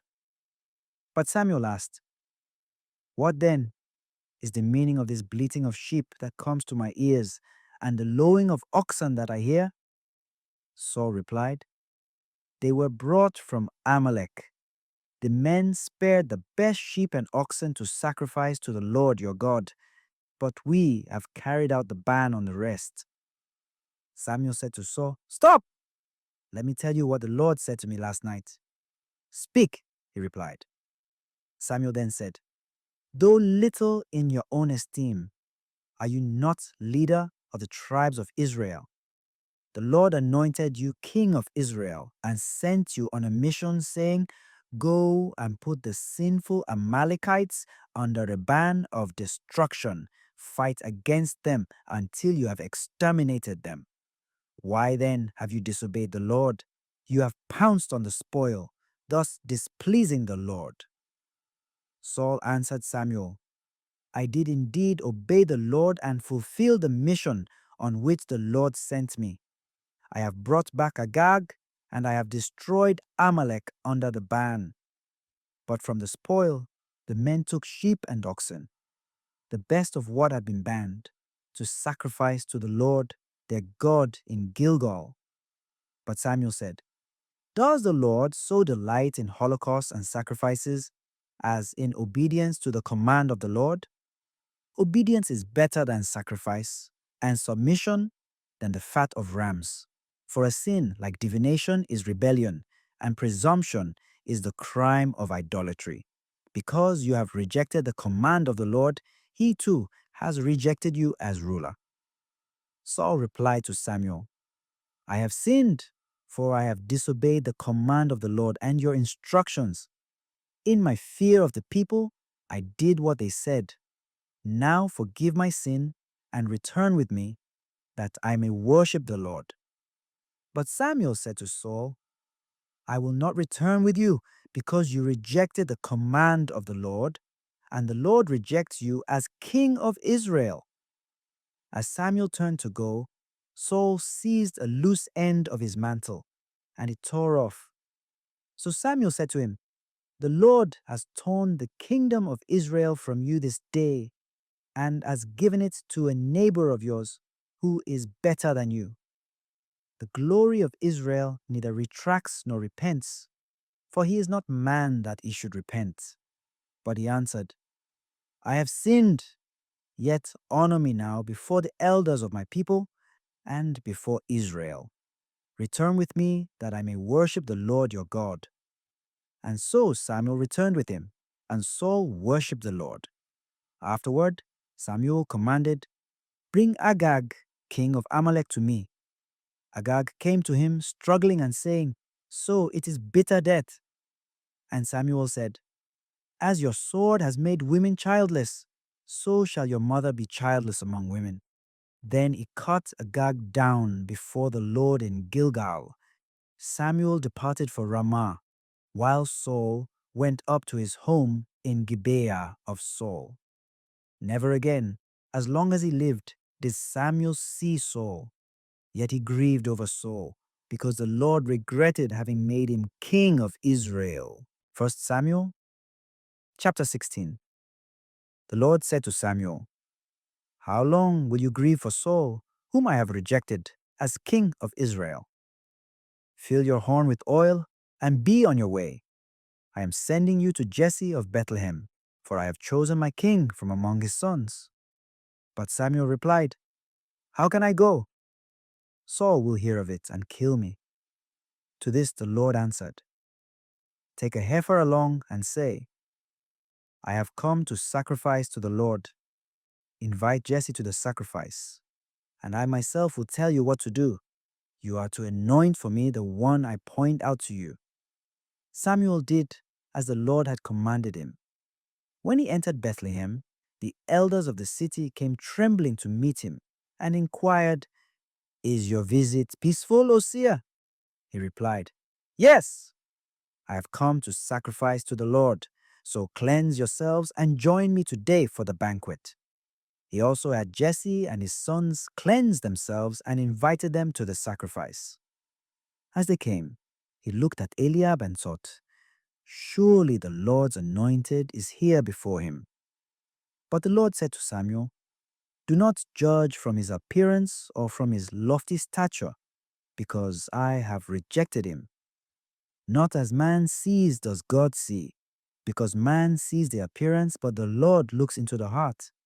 Then Jesse called Abinadab and presented him before Samuel, who said, The Lord has not chosen him. Next, Jesse presented Shammah, but Samuel said, The Lord has not chosen this one either. In the same way, Jesse presented 7 sons before Samuel, but Samuel said to Jesse, The Lord has not chosen any one of these. Then Samuel asked Jesse, Are these all the sons you have? Jesse replied, There is still the youngest, who is tending the sheep. Samuel said to Jesse, Send for him. We will not begin the sacrificial banquet until he arrives here. Jesse sent, and had the young man brought to them. He was ruddy, a youth handsome to behold and making a splendid appearance. The Lord said, There, anoint him, for this is he. Then Samuel, with the horn of oil in hand, anointed him in the midst of his brothers. And from that day on, the Spirit of the Lord rushed upon David. When Samuel took his leave, he went to Ramah. The Spirit of the Lord had departed from Saul, and he was tormented by an evil spirit sent by the Lord. So the servants of Saul said to him, Please, an evil spirit from God is tormenting you. If your lordship will order it, we, your servants here in attendance on you, will look for a man skilled in playing the harp. When the evil spirit from God comes over you, he will play and you will feel better.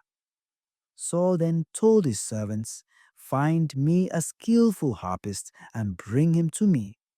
A servant spoke up to say, I have observed that one of the sons of Jesse of Bethlehem is a skillful harpist. He is also a stalwart soldier, besides being an able speaker and handsome. Moreover, the Lord is with him. Accordingly, Saul dispatched messengers to ask Jesse to send him his son David, who was with the flock. Then Jesse took 5 loaves of bread, a skin of wine, and a kid, and sent them to Saul by his son David. Thus David came to Saul and entered his service. Saul became very fond of him, made him his armor-bearer, and sent Jesse the message, "Allow David to remain in my service, for he meets with my approval." Whenever the Spirit from God seized Saul, David would take the harp and play, and Saul would be relieved and feel better, for the evil spirit would leave him. 1 Samuel chapter 17. The Philistines rallied their forces for battle at Soko in Judah and camped between Soko and Azekah at Ephes Dammim. Saul and the Israelites also gathered and camped in the vale of the Terebinth, drawing up their battle line to meet the Philistines. The Philistines were stationed on one hill and the Israelites on an opposite hill with a valley between them. A champion named Goliath of Gath came out from the Philistine camp. He was 6.5 feet tall. He had a bronze helmet on his head and wore a bronze corselet of scale armor weighing 5,000 shekels, and bronze greaves, and had a bronze scimitar slung from a baldric. The shaft of his javelin was like a weaver's heddlebar, and its iron head weighed 600 shekels. His shield-bearer went before him. He stood and shouted to the ranks of Israel, "Why come out in battle formation? I am a Philistine, and you are Saul's servants. Choose one of your men and have him come down to me. If he beats me in combat and kills me, we will be your vassals. But if I beat him and kill him, you shall be our vassals and serve us." The Philistine continued, "I defy the ranks of Israel today. Give me a man and let us fight together." Saul and all the men of Israel, when they heard this challenge of the Philistine, were dismayed and terror-stricken. David was the son of an Ephrathite named Jesse, who was from Bethlehem in Judah. He had 8 sons, and in the days of Saul was old and well on in years. The 3 oldest sons of Jesse had followed Saul to war. These 3 sons who had gone off to war were named: the firstborn Eliab, the second son Abinadab, and the third Shammah. David was the youngest. While the 3 oldest had joined Saul, David would go and come from Saul to tend his father's sheep at Bethlehem. Meanwhile, the Philistine came forward and took his stand morning and evening for 40 days. Now Jesse said to his son David, "Take this ephah of roasted grain and these 10 loaves for your brothers, and bring them quickly to your brothers in the camp. Also take these 10 cheeses for the field officer. Greet your brothers and bring home some token from them. Saul and they and all Israel are fighting against the Philistines in the vale of the Terebinth." Early the next morning, having left the flock with a shepherd, David set out on his errand as Jesse had commanded him. He reached the barricade of the camp just as the army, on their way to the battleground, were shouting their battle cry. The Israelites and the Philistines drew up opposite each other in battle array. David entrusted what he had brought to the keeper of the baggage and hastened to the battle line, where he greeted his brothers. While he was talking with them, the Philistine champion, by name Goliath of Gath, came up from the ranks of the Philistines and spoke as before, and David listened. When the Israelites saw the man, they all retreated before him, very much afraid. The Israelites had been saying, "Do you see this man coming up? He comes up to insult Israel. If anyone should kill him, the king would give him great wealth and his daughter as well, and would grant exemption to his father's family in Israel. David now said to the men standing by, "What will be done for the man who kills this Philistine and frees Israel of the disgrace? Who is this uncircumcised Philistine in any case, that he should insult the armies of the living God?" They repeated the same words to him and said, "That is how the man who kills him will be rewarded." When Eliab, his oldest brother, heard him speaking with the men, he grew angry with David and said, "Why did you come down?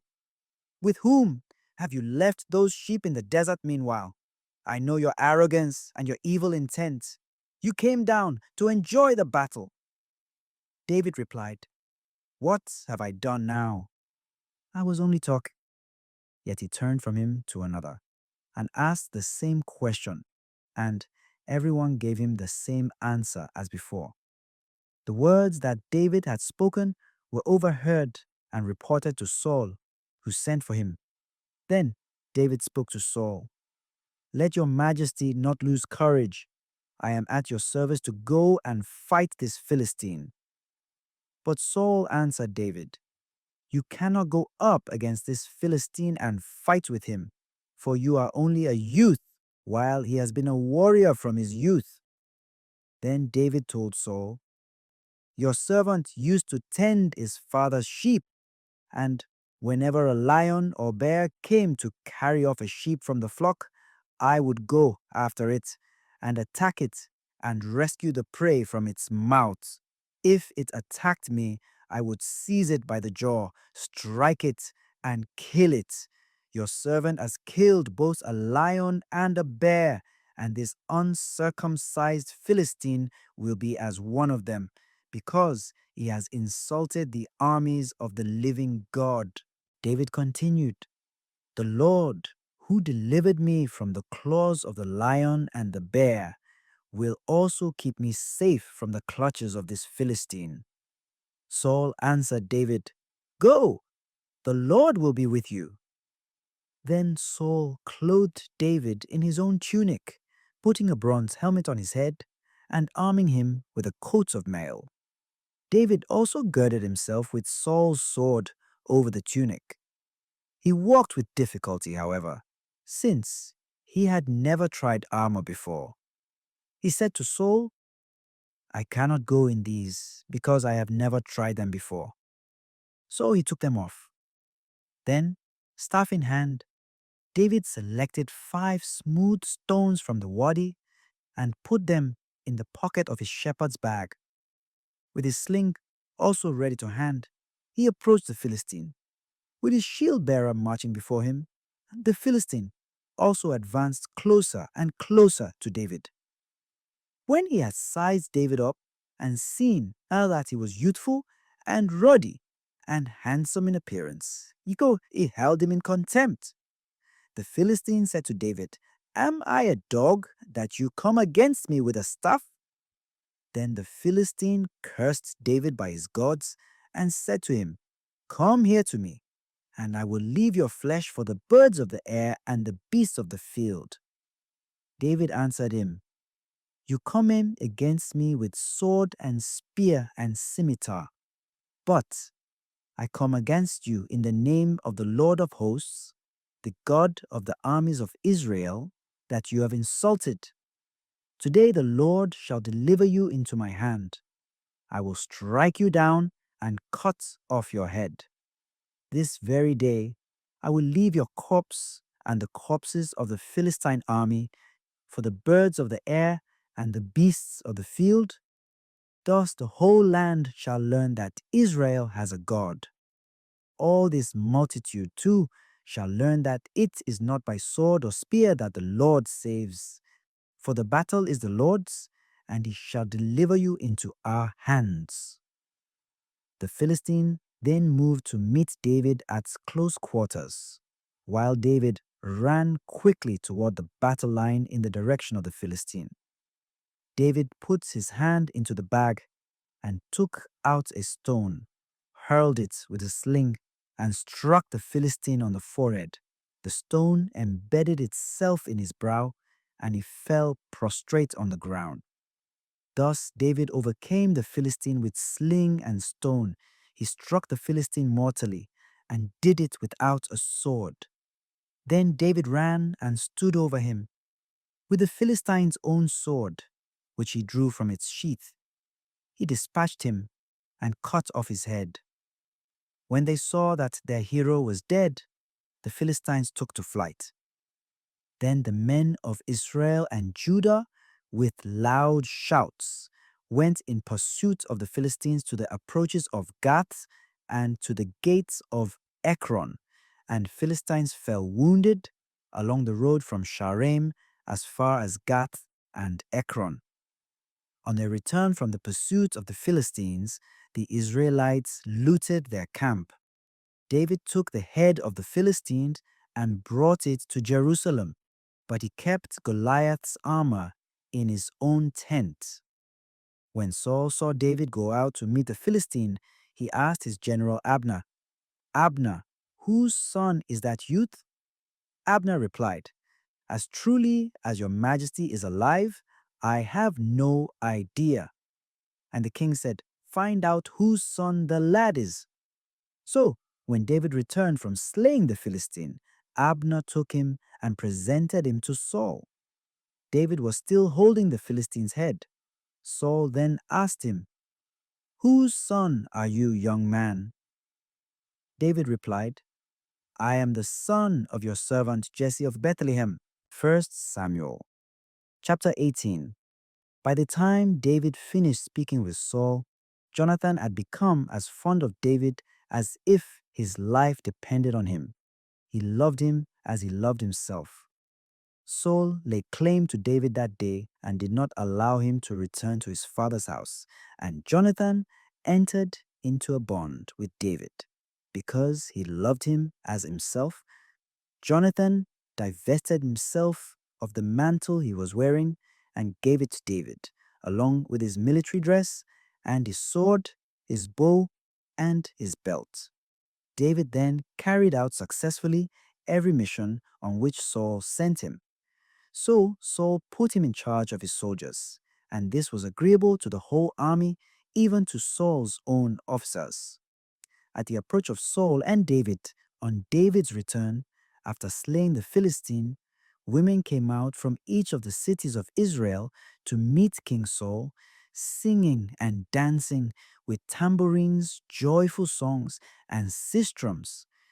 The women played and sang, "Saul has slain his thousands, and David his 10,000s."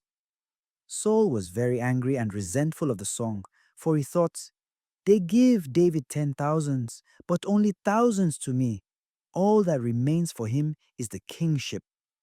And from that day on, Saul was jealous of David. The next day, an evil spirit from God came over Saul, and he raged in his house. David was in attendance, playing the harp as at other times, while Saul was holding his spear. Saul poised the spear, thinking to nail David to the wall, but twice David escaped him. Saul then began to fear David because the Lord was with him, but had departed from Saul himself. Accordingly, Saul removed him from his presence by appointing him a field officer. So David led the people on their military expeditions and prospered in all his enterprises, for the Lord was with him. Seeing how successful he was, Saul conceived a fear of David. On the other hand, all Israel and Judah loved him, since he led them on their expeditions. Saul said to David, "There is my older daughter, Merab, whom I will give you in marriage if you become my champion and fight the battles of the Lord." Saul had in mind, "I shall not touch him. Let the Philistines strike him." But David answered Saul, "Who am I? And who are my kin or my father's clan in Israel, that I should become the king's son-in-law?" However, when it was time for Saul's daughter Merab to be given to David, she was given in marriage to Adriel the Meolatite instead. Now Saul's daughter Michal loved David, and it was reported to Saul, who was pleased at this, for he thought, I will offer her to him to become a snare for him, so that the Philistines may strike him. Thus, for the second time, Saul said to David, You shall become my son-in-law today. Saul then ordered his servants to speak to David privately and to say, The king is fond of you, and all his officers love you. You should become the king's son-in-law. But when Saul's servants mentioned this to David, he said, Do you think it easy to become the king's son-in-law? I am poor and insignificant. When his servants reported to him the nature of David's answer, Saul commanded them to say this to David. The king desires no other price for the bride than the foreskins of 100 Philistines, that he may thus take vengeance on his enemies. Saul intended in this way to bring about David's death through the Philistines. When the servants reported this offer to David, he was pleased with the prospect of becoming the king's son-in-law. Before the year was up, David made preparations and sallied forth with his men and slew 200 Philistines. He brought back their foreskins and counted them out before the king, that he might thus become the king's son-in-law. So Saul gave him his daughter Michal in marriage. Saul thus came to recognize that the Lord was with David. Besides, his own daughter Michal loved David. Therefore Saul feared David all the more and was his enemy ever after. The Philistine chiefs continued to make forays, but each time they took the field, David was more successful against them than any other of Saul's officers, and as a result, acquired great fame. 1 Samuel chapter 19. Saul discussed his intention of killing David with his son Jonathan and with all his servants. But Saul's son Jonathan, who was very fond of David, told him, My father Saul is trying to kill you. Therefore, please be on your guard tomorrow morning. Get out of sight and remain in hiding. I, however, will go out and stand beside my father in the countryside where you are and will speak to him about you. If I learn anything, I will let you know. Jonathan then spoke well of David to his father Saul, saying to him, Let not your majesty sin against his servant David, for he has committed no offense against you, but has helped you very much by his deeds. When he took his life in his hands and slew the Philistine, and the Lord brought about a great victory for all Israel through him, you were glad to see it. Why then should you become guilty of shedding innocent blood by killing David without cause? Saul heeded Jonathan's plea and swore, As the Lord lives, he shall not be killed.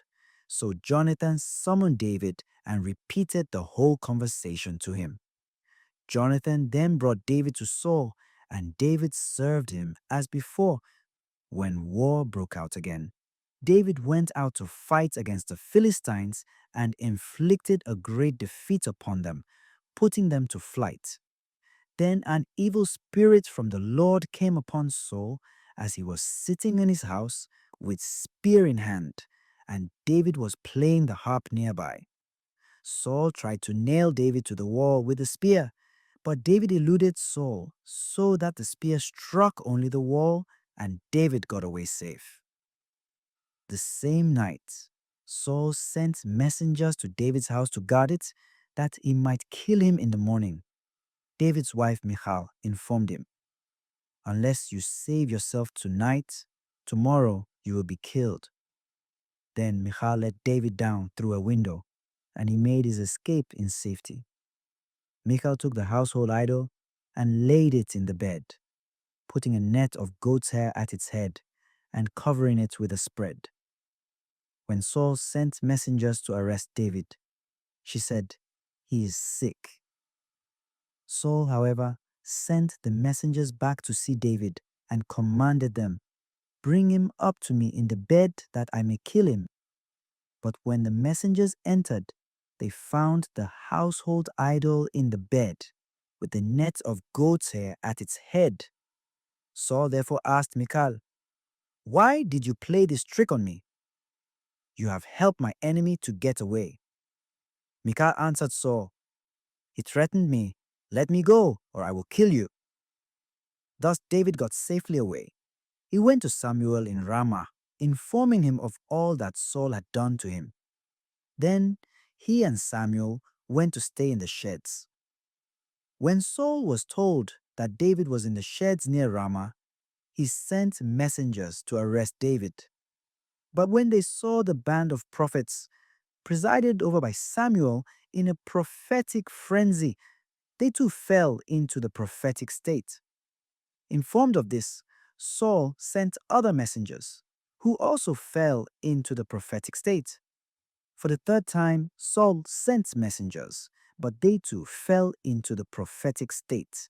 Saul then went to Ramah himself. Arriving at the cistern of the threshing floor on the bare hilltop, he inquired, "Where are Samuel and David?" Zereniah, and was told, "At the sheds near Ramah." As he set out from the hilltop toward the sheds, the Spirit of God came upon him also, and he continued on in a prophetic condition until he reached the spot. At the sheds near Ramah, he too stripped himself of his garments, and he too remained in the prophetic state in the presence of Samuel. All that day and night he lay naked. That is why they say, "Is Saul also among the prophets?" 1 Samuel chapter 20. David fled from the sheds near Ramah and went to Jonathan. "What have I done?" he asked him. "What crime or what offense does your father hold against me that he seeks my life?"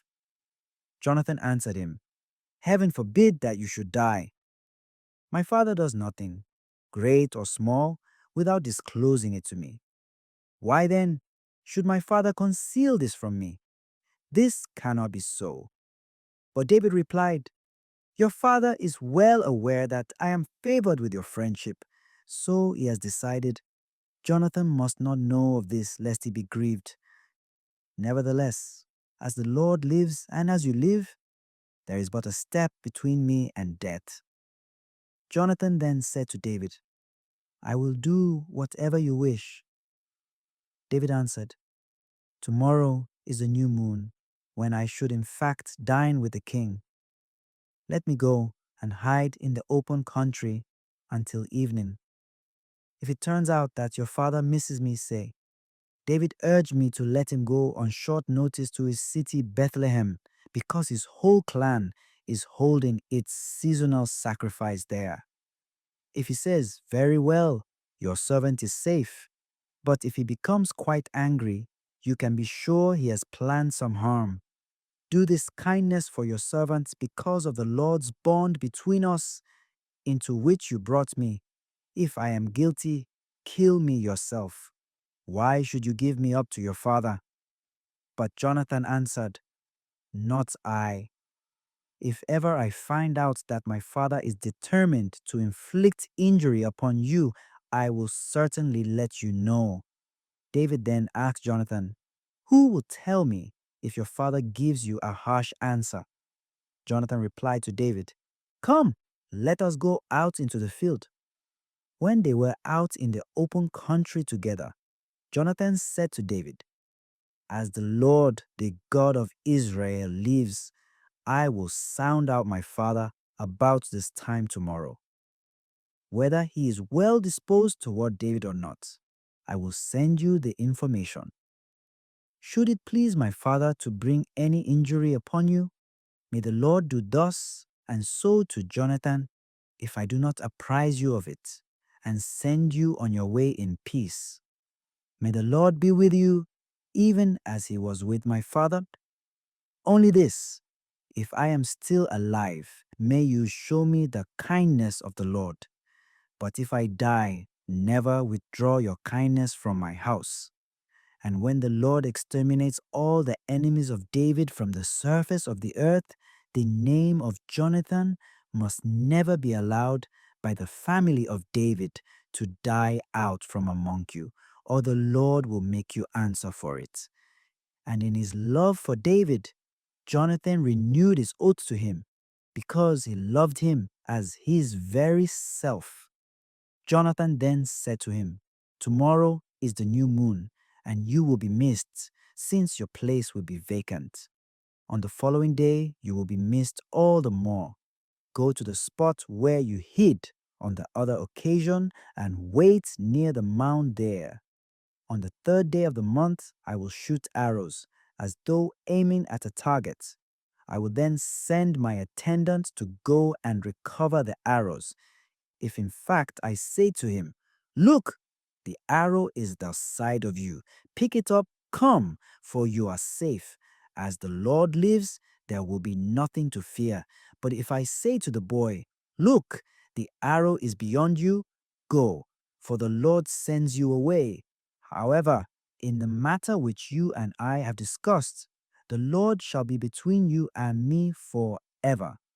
So David hid in the open country.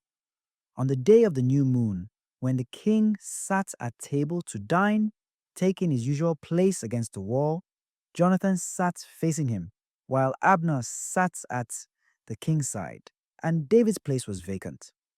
Saul, however, said nothing that day, for he thought he must have become unclean by accident and not yet have been cleansed.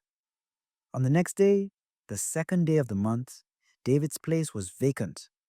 Saul inquired of his son Jonathan, "Why has the son of Jesse not come to table yesterday or today?" Jonathan answered Saul, "David urgently asked me to let him go to his city, Bethlehem. Please let me go," he begged, "for we are to have a clan sacrifice in our city, and my brothers insist on my presence. Now, therefore, if you think well of me, give me leave to visit my brothers."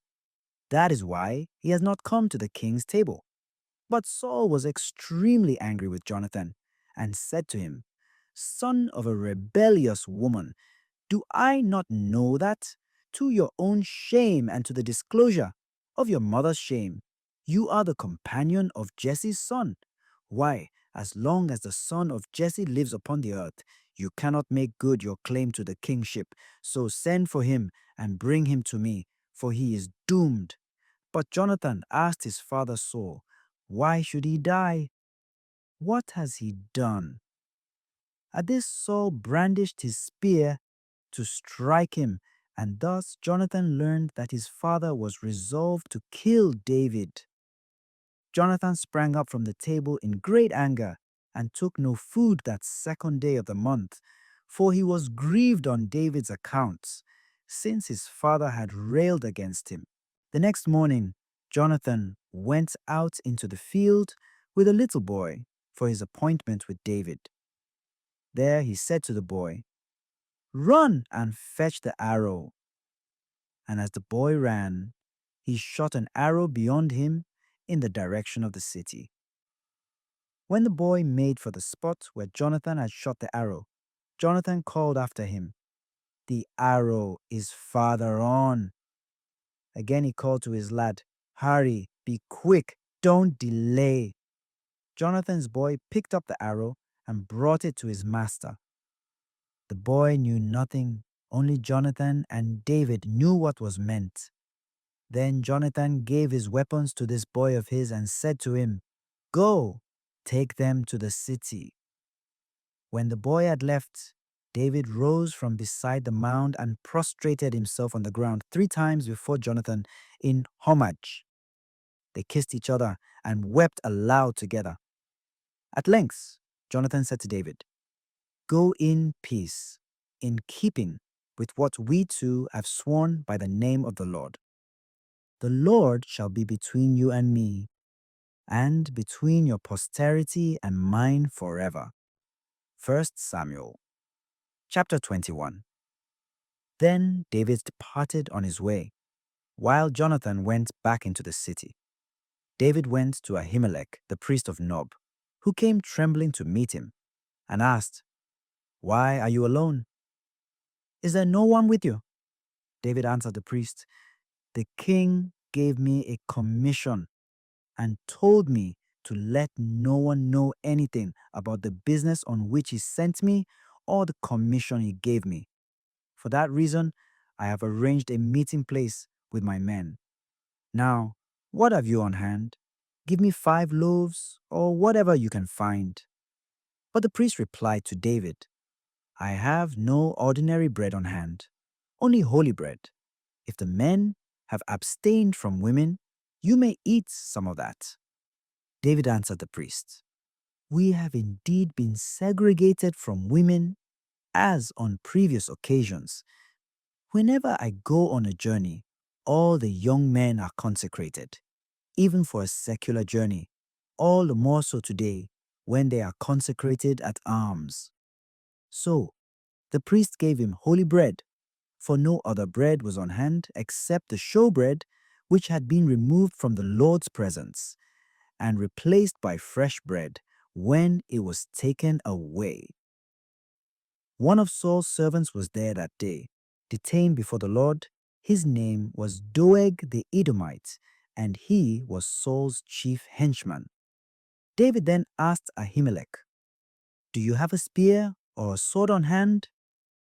"I brought along neither my sword nor my weapons, because the king's business was urgent." The priest replied, "The sword of Goliath the Philistine, whom you killed in the vale of the terebinth, is here, wrapped in a mantle, behind an ephod. If you wish to take that, take it. There is no sword here except that one." David said, "There is none to match it. Give it to me." That same day, David took to flight from Saul, going to Achish, king of Gath. But the servants of Achish said, "Is this not David, the king of the land? During their dances do they not sing, 'Saul has slain his thousands, but David his 10,000s'?" David took note of these remarks and became very much afraid of Achish, king of Gath. So as they watched, he feigned insanity and acted like a madman in their hands, drumming on the doors of the gate and drooling onto his beard. Finally, Achish said to his servants, "You see the man is mad. Why did you bring him to me? Do I not have enough madmen that you bring in this one to carry on in my presence? Should this fellow come into my house?" 1 Samuel chapter 22. David left Gath and escaped to the cave of Adullam. When his brothers and the rest of his family heard about it, they came down to him there. He was joined by all those who were in difficulties or in debt or who were embittered, and he became their leader. About 400 men were with him. From there, David went to Mizpeh of Moab and said to the king of Moab, "Let my father and mother stay with you until I learn what God will do for me." He left them with the king of Moab, and they stayed with him as long as David remained in the refuge. But the prophet Gad said to David, "Do not remain in the refuge. Leave and go to the land of Judah." And so David left and went to the forest of Hareth. Now Saul heard that David and his men had been located. At the time, he was sitting in Gibeah under a tamarisk tree on the high place, holding his spear, while all his servants were standing by. So he said to them, "Listen, men of Benjamin, will the son of Jesse give all of you fields and vineyards? Will he make each of you an officer over 1,000 or 100 men, that you have all conspired against me, and no one tells me that my son has made an agreement with the son of Jesse?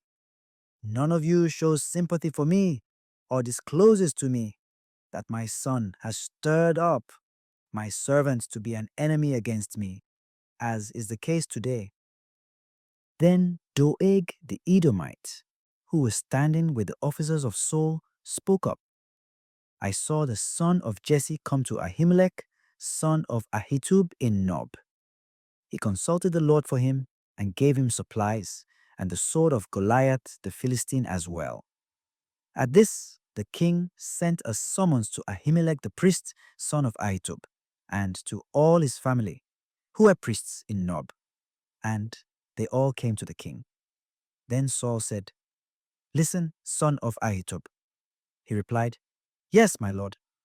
Saul asked him, "Why did you conspire against me with the son of Jesse by giving him food and a sword, and by consulting God for him, that he might rebel against me and become my enemy, as is the case today?" Ahimelech answered the king, "And who among all your servants is as loyal as David, the king's son-in-law, captain of your bodyguard, and honored in your own house? Is this the first time I have consulted God for him? No, indeed. Let not the king accuse his servant or anyone in my family of such a thing. Your servant knows nothing at all, great or small, about the whole matter." But the king said, "You shall die, Ahimelech, with all your family." The king then commanded his henchmen standing by, "Make the rounds and kill the priests of the Lord, for they assisted David. They knew he was a fugitive and yet failed to inform me." But the king's servants refused to lift a hand to strike the priests of the Lord. The king therefore commanded Doeg, "You make the rounds and kill the priests." So Doeg the Edomite went from one to the next and killed the priest himself, slaying on that day 85 who wore the linen ephod. Saul also put the priestly city of Nob to the sword, including men and women, children and infants, and oxen, asses, and sheep. One son of Ahimelech, son of Ahitub, named Abiathar, escaped and fled to David. When Abiathar told David that Saul had slain the priests of the Lord, David said to him, "I knew that day when Doeg the Edomite was there, that he would surely tell Saul, 'I am responsible for the death of all your family. Stay with me. Fear nothing. He that seeks your life must seek my life also.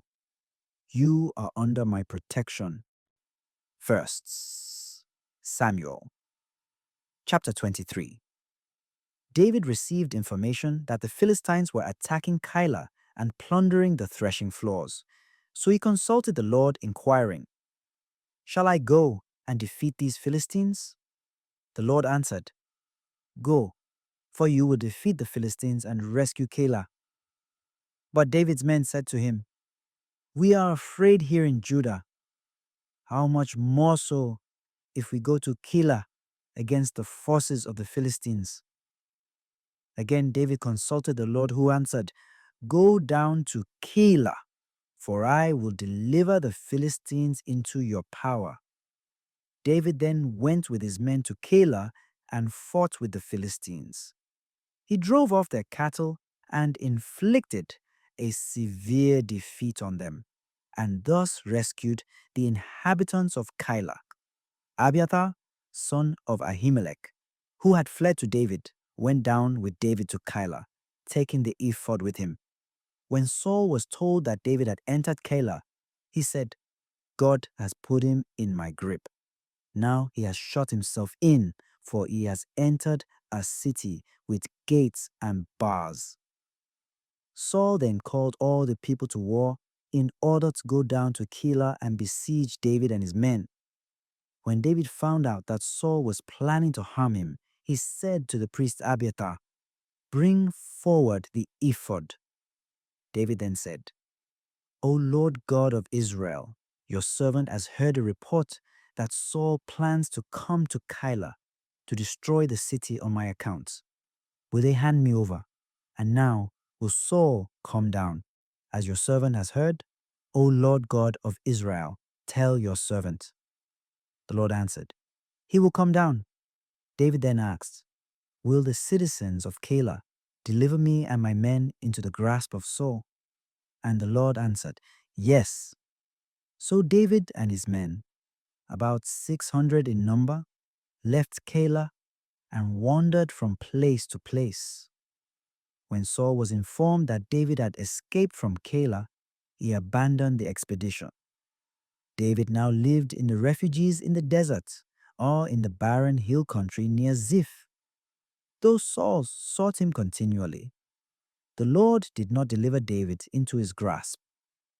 David was apprehensive because Saul had come out to seek his life. But while he was at Horesh in the barrens near Ziph, Saul's son Jonathan came down there to David and strengthened his resolve in the Lord. He said to him, "Have no fear, my father Saul shall not lay a hand to you. You shall be king of Israel, and I shall be second to you. Even my father Saul knows this." They made a joint agreement before the Lord in Horesh, where David remained, while Jonathan returned to his home. Some of the Ziphites went up to Saul in Gibeah and said, "David is hiding among us, now in the refuges, and again at Horesh, or on the hill of Hachilah, south of the wasteland. Therefore, whenever the king wishes to come down, let him do so. It will be our task to deliver him into the king's grasp." Saul replied, "The Lord bless you for your sympathy toward me.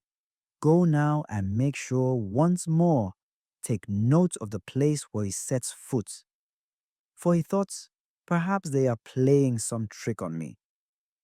Look around and learn in which of all the various hiding places he is holding out. Then come back to me with sure information, and I will go with you. If he is in the region, I will search him out among all the families of Judah. So they went off to Ziph ahead of Saul. At this time, David and his men were in the deserts below Maon, in the Arabah south of the wasteland. When Saul and his men came looking for him, David got word of it and went down to the gorge in the desert below Maon. Saul heard of this and pursued David into the deserts below Maon. As Saul moved along one rim of the gorge, David and his men took to the other.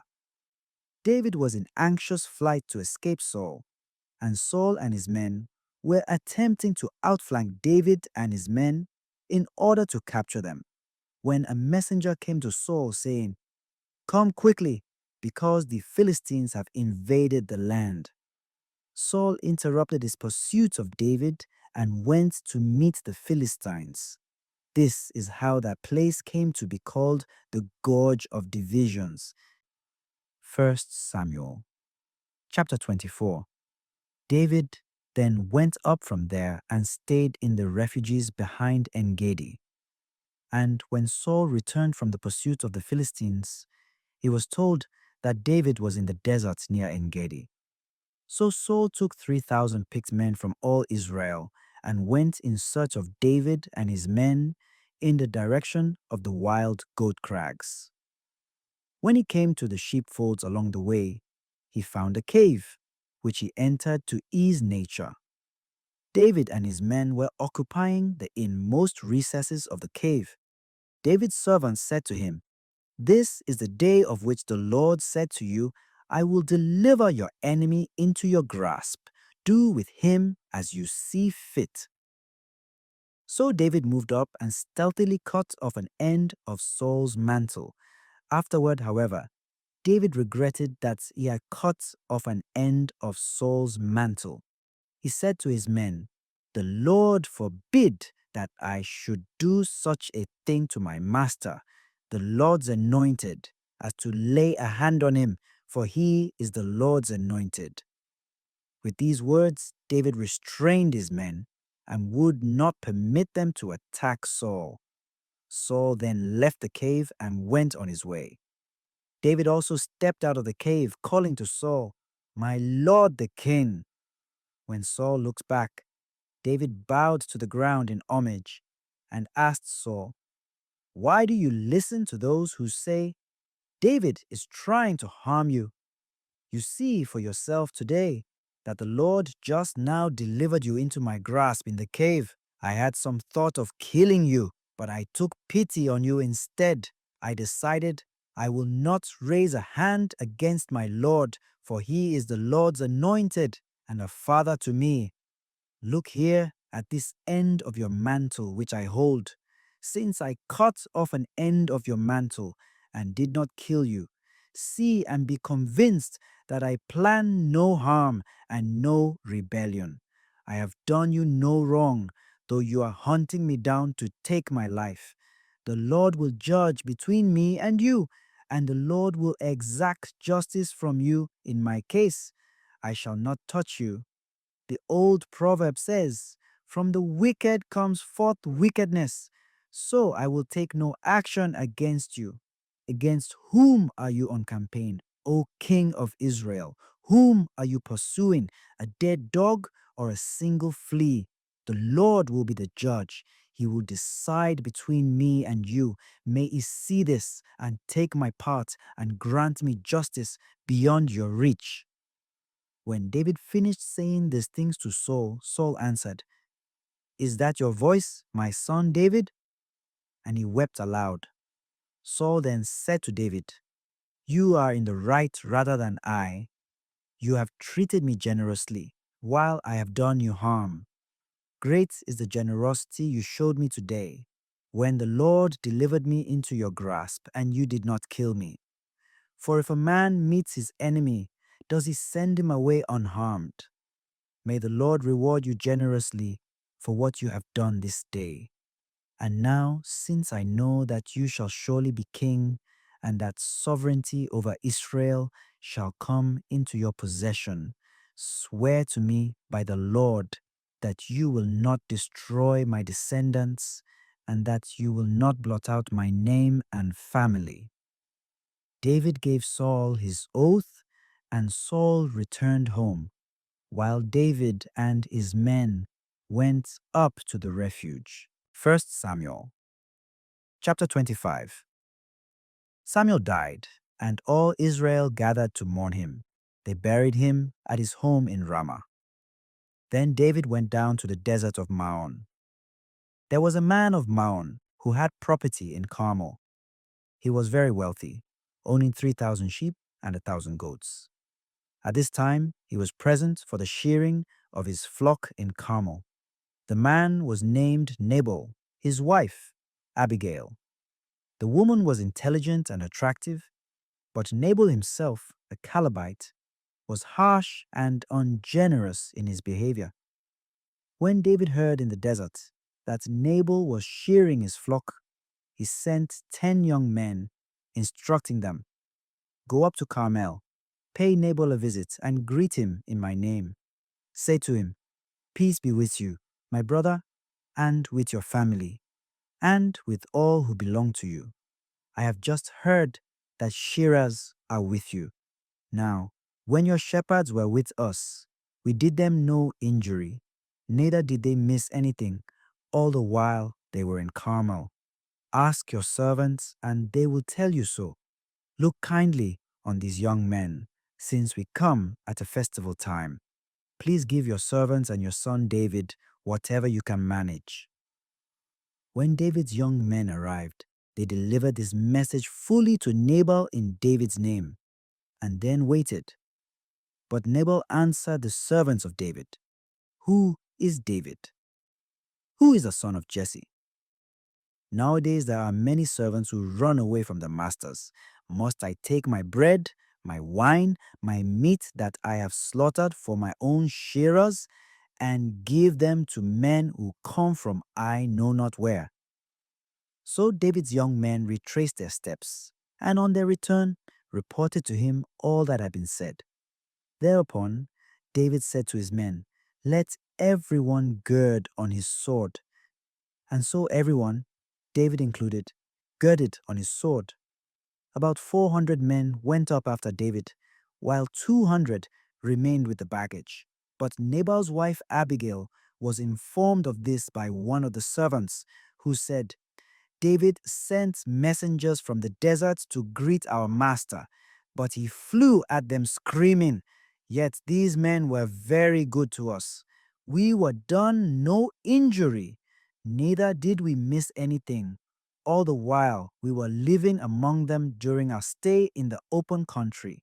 For us, they were like a rampart night and day the whole time we were pasturing the sheep near them. Now see what you can do, for you must realize that otherwise, evil is in store for our master and for his whole family. He is so mean that no one can talk to him. Abigail quickly got together 200 loaves, 2 skins of wine, 5 dressed sheep, 5 seahs of roasted grain, 100 cakes of pressed raisins, and 200 cakes of pressed figs, and loaded them on asses. She then said to her servants, "Go on ahead, I will follow you." But she did not tell her husband Nabal. As she came down through a mountain defile riding on an ass, David and his men were also coming down from the opposite direction. When she met them, David had just been saying, "Indeed, it was in vain that I guarded all this man's possessions in the desert, so that he missed nothing. He has repaid good with evil. May God do thus and so to David, if by morning I leave a single male alive among all those who belong to him." As soon as Abigail saw David, she dismounted quickly from the ass, and, falling prostrate on the ground before David, did him homage. As she fell at his feet, she said, "My lord, let the blame be mine. Please let your handmaid speak to you, and listen to the words of your handmaid. Let not my lord pay attention to that worthless man Nabal, for he is just like his name. Fool is his name, and he acts the fool. I, your handmaid, did not see the young men whom my lord sent. Now therefore, my lord, as the Lord lives, and as you live, it is the Lord who has kept you from shedding blood and from avenging yourself personally. May your enemies and those who seek to harm my Lord become as Nabal. Accept this present then, which your maidservant has brought for my Lord, and let it be given to the young men who follow my Lord.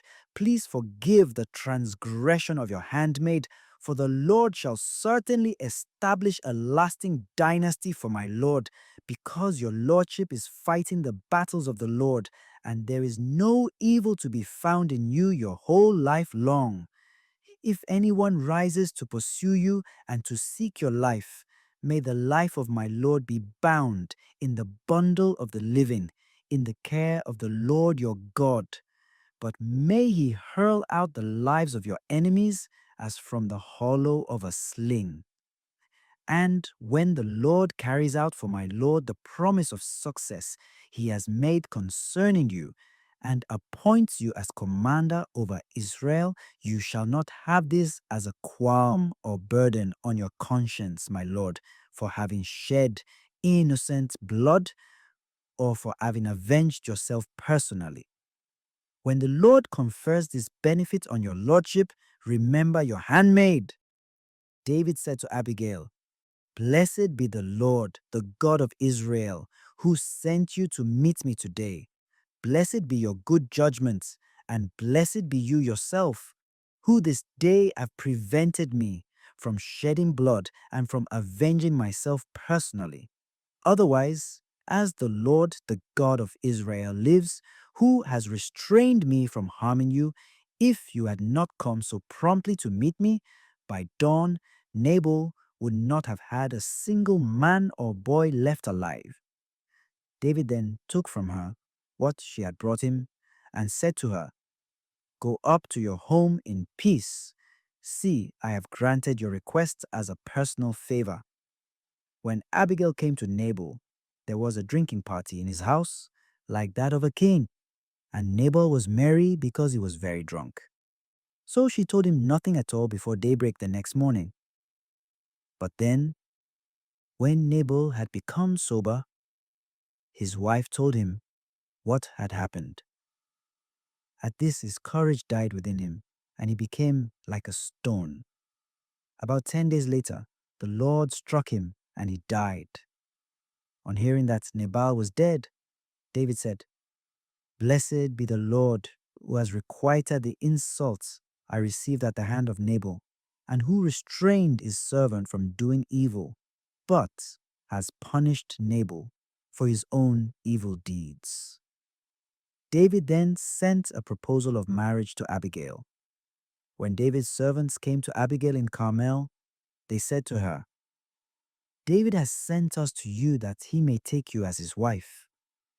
Rising and bowing to the ground, she answered, "Your handmaid would become a slave to wash the feet of my Lord's servants."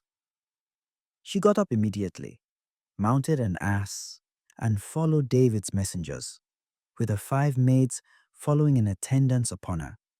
She became his wife, and David also married Ahinoam of Jezreel. Thus both of them were his wives, but Saul gave David's wife, Michal, Saul's own daughter, to Palti, son of Laish, who was from Galim. 1 Samuel chapter 26. Men from Ziph came to Saul in Gibeah, reporting that David was hiding on the hill of Hachilah at the edge of the wasteland. So Saul went off down to the desert of Ziph with 3,000 picked men of Israel to search for David in the desert of Ziph. Saul camped beside the road on the hill of Hachilah at the edge of the wasteland. David, who was living in the desert, saw that Saul had come into the desert after him and sent out scouts who confirmed Saul's arrival. David himself then went to the place where Saul was encamped and examined the spot where Saul and Abner, son of Ner, the general, had their sleeping quarters. Saul's were within the barricade, and all his soldiers were camped around him. David asked Ahimelech the Hittite and Abishai, son of Zeruiah and brother of Joab, "Who will go down into the camp with me to Saul?" Abishai replied, "I will." So David and Abishai went among Saul's soldiers by night and found Saul lying asleep within the barricade, with his spear thrust into the ground at his head, and Abner and his men sleeping around him. Abishai whispered to David, "God has delivered your enemy into your grasp this day. Let me nail him to the ground with one thrust of the spear. I will not need a second thrust." But David said to Abishai, "Do not harm him, for who can lay hands on the Lord's anointed and remain unpunished?" "As the Lord lives," David continued, "it must be the Lord himself who will strike him, whether the time comes for him to die or he goes out and perishes in battle. But the Lord forbid that I touch his anointed. Now take the spear, which is at his head, and the water jug, and let us be on our way." So David took the spear and the water jug from their place at Saul's head, and they got away without anyone seeing or knowing or awakening. All remained asleep because the Lord had put them into a deep slumber. Going across to an opposite slope, David stood on a remote hilltop at a great distance from Abner, son of Ner, and the troops. He then shouted, "Will you not answer, Abner?" And Abner answered, "Who is it that calls me?" David said to Abner, "Are you not a man whose like does not exist in Israel? Why then, have you not guarded your lord the king when one of his subjects went to kill the king, your lord? This is no creditable service you have performed. As the Lord lives, you people deserve death because you have not guarded your Lord, the Lord's anointed. Go, look, where are the king's spear and the water jug that was at his head?" Saul recognized David's voice and asked, "Is that your voice, my son David?" David answered, "Yes, my lord the king." He continued, "Why does my lord pursue his servant? What have I done? What evil do I plan? Please now, let my lord the king listen to the words of his servant. If the Lord has incited you against me, let an offering appease him. But if men, may they be cursed before the Lord, because they have exiled me, so that this day I have no share in the Lord's inheritance, but am told, go serve other gods. Do not let my blood flow to the ground far from the presence of the Lord. For the King of Israel has come out to seek a single flea, as if he were hunting partridge in the mountains. Then Saul said, I have done wrong. Come back, my son David. I will not harm you again, because you have held my life precious today. Indeed, I have been a fool and have made a serious mistake. But David answered, here is the king's spear. Let an attendant come over to get it. The Lord will reward each man for his justice and faithfulness. Today, though the Lord delivered you into my grasp, I would not harm the Lord's anointed. As I valued your life highly today, so may the Lord value my life highly and deliver me from all difficulties. Then Saul said to David, Blessed are you, my son David. You shall certainly succeed in whatever you undertake. David went his way, and Saul returned to his home. 1 Samuel chapter 27. But David said to himself, I shall perish some day at the hand of Saul. I have no choice but to escape to the land of the Philistines. Then Saul will give up his continual search for me throughout the land of Israel, and I shall be out of his reach. Accordingly, David departed with his 600 men and went over to Achish, son of Mauch, king of Gath. David and his men lived in Gath with Achish. Each one had his family, and David had his two wives, Ahinoam from Jezreel and Abigail, the widow of Nabal from Carmel. When Saul was told that David had fled to Gath, he no longer searched for him. David said to Achish, If I meet with your approval, let me have a place to live in one of the country towns. Why should your servant live with you in the royal city? That same day Achish gave him Ziklag, which has therefore belonged to the kings of Judah up to the present time. In all, David lived 1 year and 4 months in the country of the Philistines. David and his men went up and made raids on the Geshurites, Gerzites, and Amalekites, peoples living in the land between Telam, on their approach to Shur and the land of Egypt.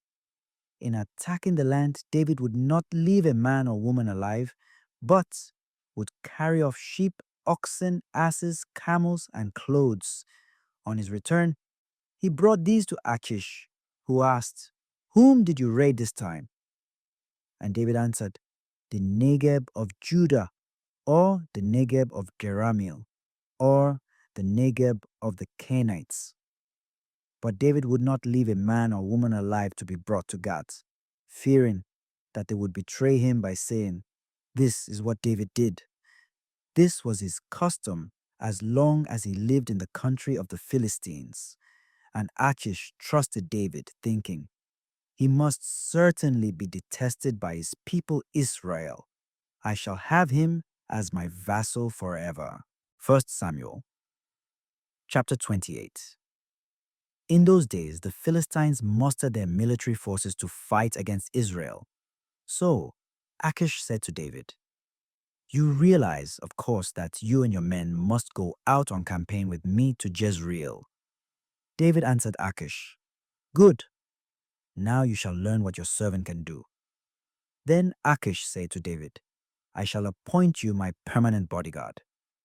Now Samuel had died, and after being mourned by all Israel, was buried in his city, Ramah.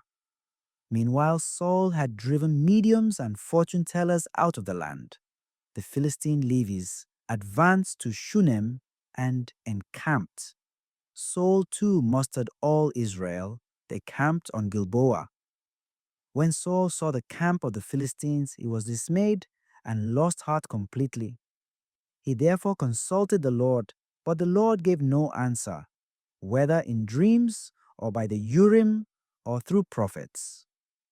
Then Saul said to his servants, find me a woman who is a medium, to whom I can go to seek counsel through her." His servants answered him, "There is a woman in Endor who is a medium." So he disguised himself, putting on other clothes, and set out with 2 companions. They came to the woman by night, and Saul said to her, "Tell my fortune through a ghost, conjure up for me the one I ask you to." But the woman answered him, "You are surely aware of what Saul has done in driving the mediums and fortune tellers out of the land. Why then are you laying snares for my life to have me killed?" But Saul swore to her by the Lord, "As the Lord lives, you shall incur no blame for this." Then the woman asked him, "Whom do you want me to conjure up?" And he answered, "Samuel." When the woman saw Samuel, she shrieked at the top of her voice and said to Saul, "Why have you deceived me?" "You are Saul." But the king said to her, "Have no fear. What do you see?" The woman answered Saul, "I see a preternatural being rising from the earth." "What does he look like?" asked Saul. And she replied, "It is an old man who is rising, clothed in a mantle." Saul knew that it was Samuel, and so he bowed face to the ground in homage. Samuel then said to Saul, "Why do you disturb me by conjuring me up?" Saul replied, "I am in great straits, for the Philistines are waging war against me, and God has abandoned me. Since he no longer answers me through prophets or in dreams, I have called you to tell me what I should do." To this Samuel said, "But why do you ask me? If the Lord has abandoned you and is with your neighbor, the Lord has done to you what he foretold through me. He has torn the kingdom from your grasp and has given it to your neighbor David. Because you disobeyed the Lord's directive and would not carry out his fierce anger against Amalek, the Lord has done this to you today. Moreover, the Lord will deliver Israel and you as well into the clutches of the Philistines. By tomorrow, you and your sons will be with me, and the Lord will have delivered the army of Israel into the hands of the Philistines." Immediately, Saul fell full length on the ground, for he was badly shaken by Samuel's message. Moreover, he had no bodily strength left, since he had eaten nothing all that day and night. Then the woman came to Saul, and seeing that he was quite terror-stricken, said to him, "Remember, your maidservant obeyed you. I took my life in my hands and fulfilled the request you made of me. Now you, in turn, please listen to your maidservant. Let me set something before you to eat so that you may have strength when you go on your way." But he refused, saying, "I will not eat." However, when his servants joined the woman in urging him, he listened to their entreaties, got up from the ground, and sat on a couch. The woman had a stall-fed calf in the house, which she now quickly slaughtered. Then, taking flour, she kneaded it and baked unleavened bread. She set the meal before Saul and his servants, and they ate. Then they stood up and left the same night. 1 Samuel chapter 29. Now the Philistines had mustered all their forces in Aphek, and the Israelites were encamped at the spring of Harod near Jezreel. As the Philistine lords were marching their groups of 100 and 1,000, David and his men were marching in the rear guard with Achish. The Philistine chiefs asked, "What are those Hebrews doing here?" And Achish answered them, "Why, that is David, the officer of Saul, king of Israel. He has been with me now for a year or two, and I have no fault to find with him from the day he came over to me until the present." But the Philistine chiefs were angered at this and said to him, Send that man back. Let him return to the place you picked out for him. He must not go down into battle with us, lest during the battle he become our enemy. For how else can he win back his master's favor, if not with the heads of these men of ours?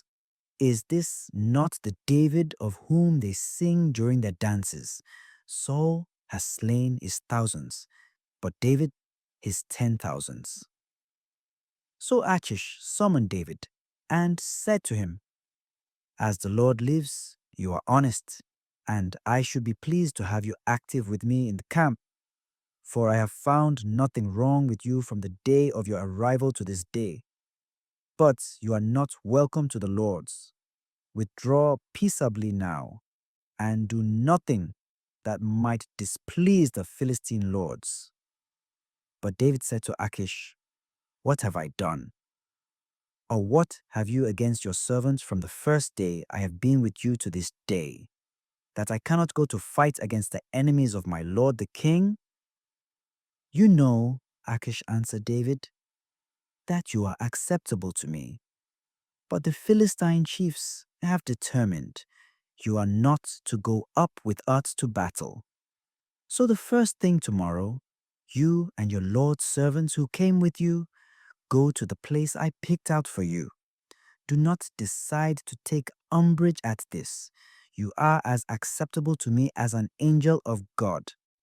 But make an early morning start as soon as it grows light, and be on your way. So David and his men left early in the morning to return to the land of the Philistines. The Philistines, however, went on up to Jezreel. 1 Samuel chapter 30. Before David and his men reached Ziklag on the third day, the Amalekites had raided the Negeb and Ziklag, had stormed the city, and had set it on fire. They had taken captive the women and all who were in the city, young and old, killing no one. They had carried them off when they left. David and his men arrived at the city to find it burned to the ground, and their wives, sons, and daughters taken captive. Then David and those who were with him wept aloud until they could weep no more. David's two wives, Ahinoam of Jezreel and Abigail, the widow of Nabal from Carmel, had also been carried off with the rest. Now David found himself in great difficulty, for the men spoke of stoning him, so bitter were they over the fates of their sons and daughters. But with renewed trust in the Lord his God, David said to Abiathar the priest, son of Ahimelech, Bring me the ephod. When Abiathar brought him the ephod, David inquired of the Lord, Shall I pursue these raiders? Can I overtake them? The Lord answered him, Go in pursuit, for you shall surely overtake them and effect a rescue. So David went off with his 600 men and came as far as the Wadi Besor, where those who were to remain behind halted. David continued the pursuit with 400 men, but 200 were too exhausted to cross the Wadi Besor and remained behind.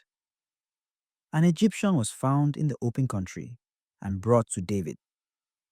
He was provided with food, which he ate, and given water to drink. A cake of pressed figs and 2 cakes of pressed raisins were also offered to him. When he had eaten, he revived. He had not taken food nor drunk water for 3 days and 3 nights. Then David asked him, To whom do you belong, and where do you come from?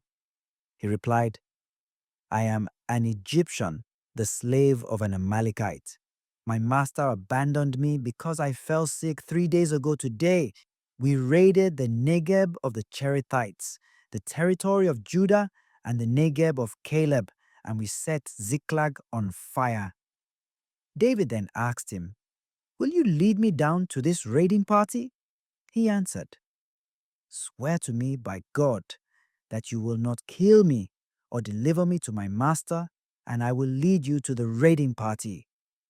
He did lead them, And there were the Amalekites scattered all over the ground, eating, drinking, and in a festive mood because of all the rich booty they had taken from the land of the Philistines and from the land of Judah. From dawn to sundown, David attacked them, putting them under the ban so that none escaped except 400 young men who mounted their camels and fled. David recovered everything the Amalekites had taken and rescued his 2 wives. Nothing was missing, small or great, booty or sons or daughters, of all that the Amalekites had taken.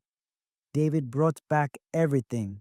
Moreover, David took all the sheep and oxen, and as they drove these before him, they shouted, "This is David's spoil." When David came to the 200 men who had been too exhausted to follow him, and whom he had left behind at the Wadi Besor, they came out to meet David and the men with him. On nearing them, David greeted them. But all the stingy and worthless men among those who had accompanied David spoke up to say, "Since they did not accompany us, we will not give them anything from the booty, except to each man his wife and children. Let them take those along and be on their way." But David said, "You must not do this, my brothers, after what the Lord has given us. He has protected us and delivered into our grip the band that came against us. Who could agree with this proposal of yours? Rather, the share of the one who goes down to battle, and that of the one who remains with the baggage shall be the same. They shall share alike." And from that day forward, he made it a law and a custom in Israel, as it still is today. When David came to Ziklag, he sent part of the spoil to the elders of Judah, city by city, saying, "This is a gift to you from the spoil of the enemies of the Lord, to those in Bethel, to those in Ramoth Negeb, to those in Jatir, to those in Aroer, to those in Sifmoth, to those in Eshtemoa, to those in Rakal, to those in the Jerahmeelite cities, to those in the Kenite cities, to those in Homa, to those in Borashan, to those in Athak, to those in Hebron, and to all the places frequented by David and his men." 1 Samuel chapter 31. As they pressed their attack on Israel, with the Israelites fleeing before them and falling mortally wounded on Mount Gilboa, the Philistines pursued Saul and his sons closely and slew Jonathan, Abinadab, and Malchishua, sons of Saul. The battle raged around Saul, and the archers hit him. He was pierced through the abdomen. Then Saul said to his armor-bearer, "Draw your sword and run me through, lest these uncircumcised come and make sport of me." But his armor-bearer, badly frightened, refused to do it. So Saul took his own sword and fell upon it. When the armor-bearer saw that Saul was dead, he too fell upon his sword and died with him. Thus Saul, his 3 sons, and his armor-bearer died together on that same day. When the Israelites on the slope of the valley and those along the Jordan saw that the men of Israel had fled and that Saul and his sons were dead, they too abandoned their cities and fled. Then the Philistines came and lived in those cities. The day after the battle, the Philistines came to strip the slain and found Saul and his 3 sons lying on Mount Gilboa. They cut off Saul's head and stripped him of his armor, and then sent the good news throughout the land of the Philistines to their idols and to the people.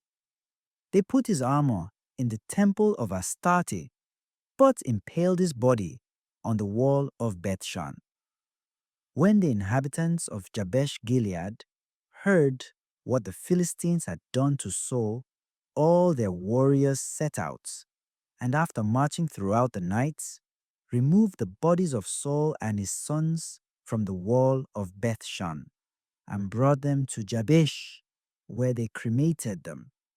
Then they took their bones and buried them under the tamarisk tree in Jabesh and fasted for 7 days.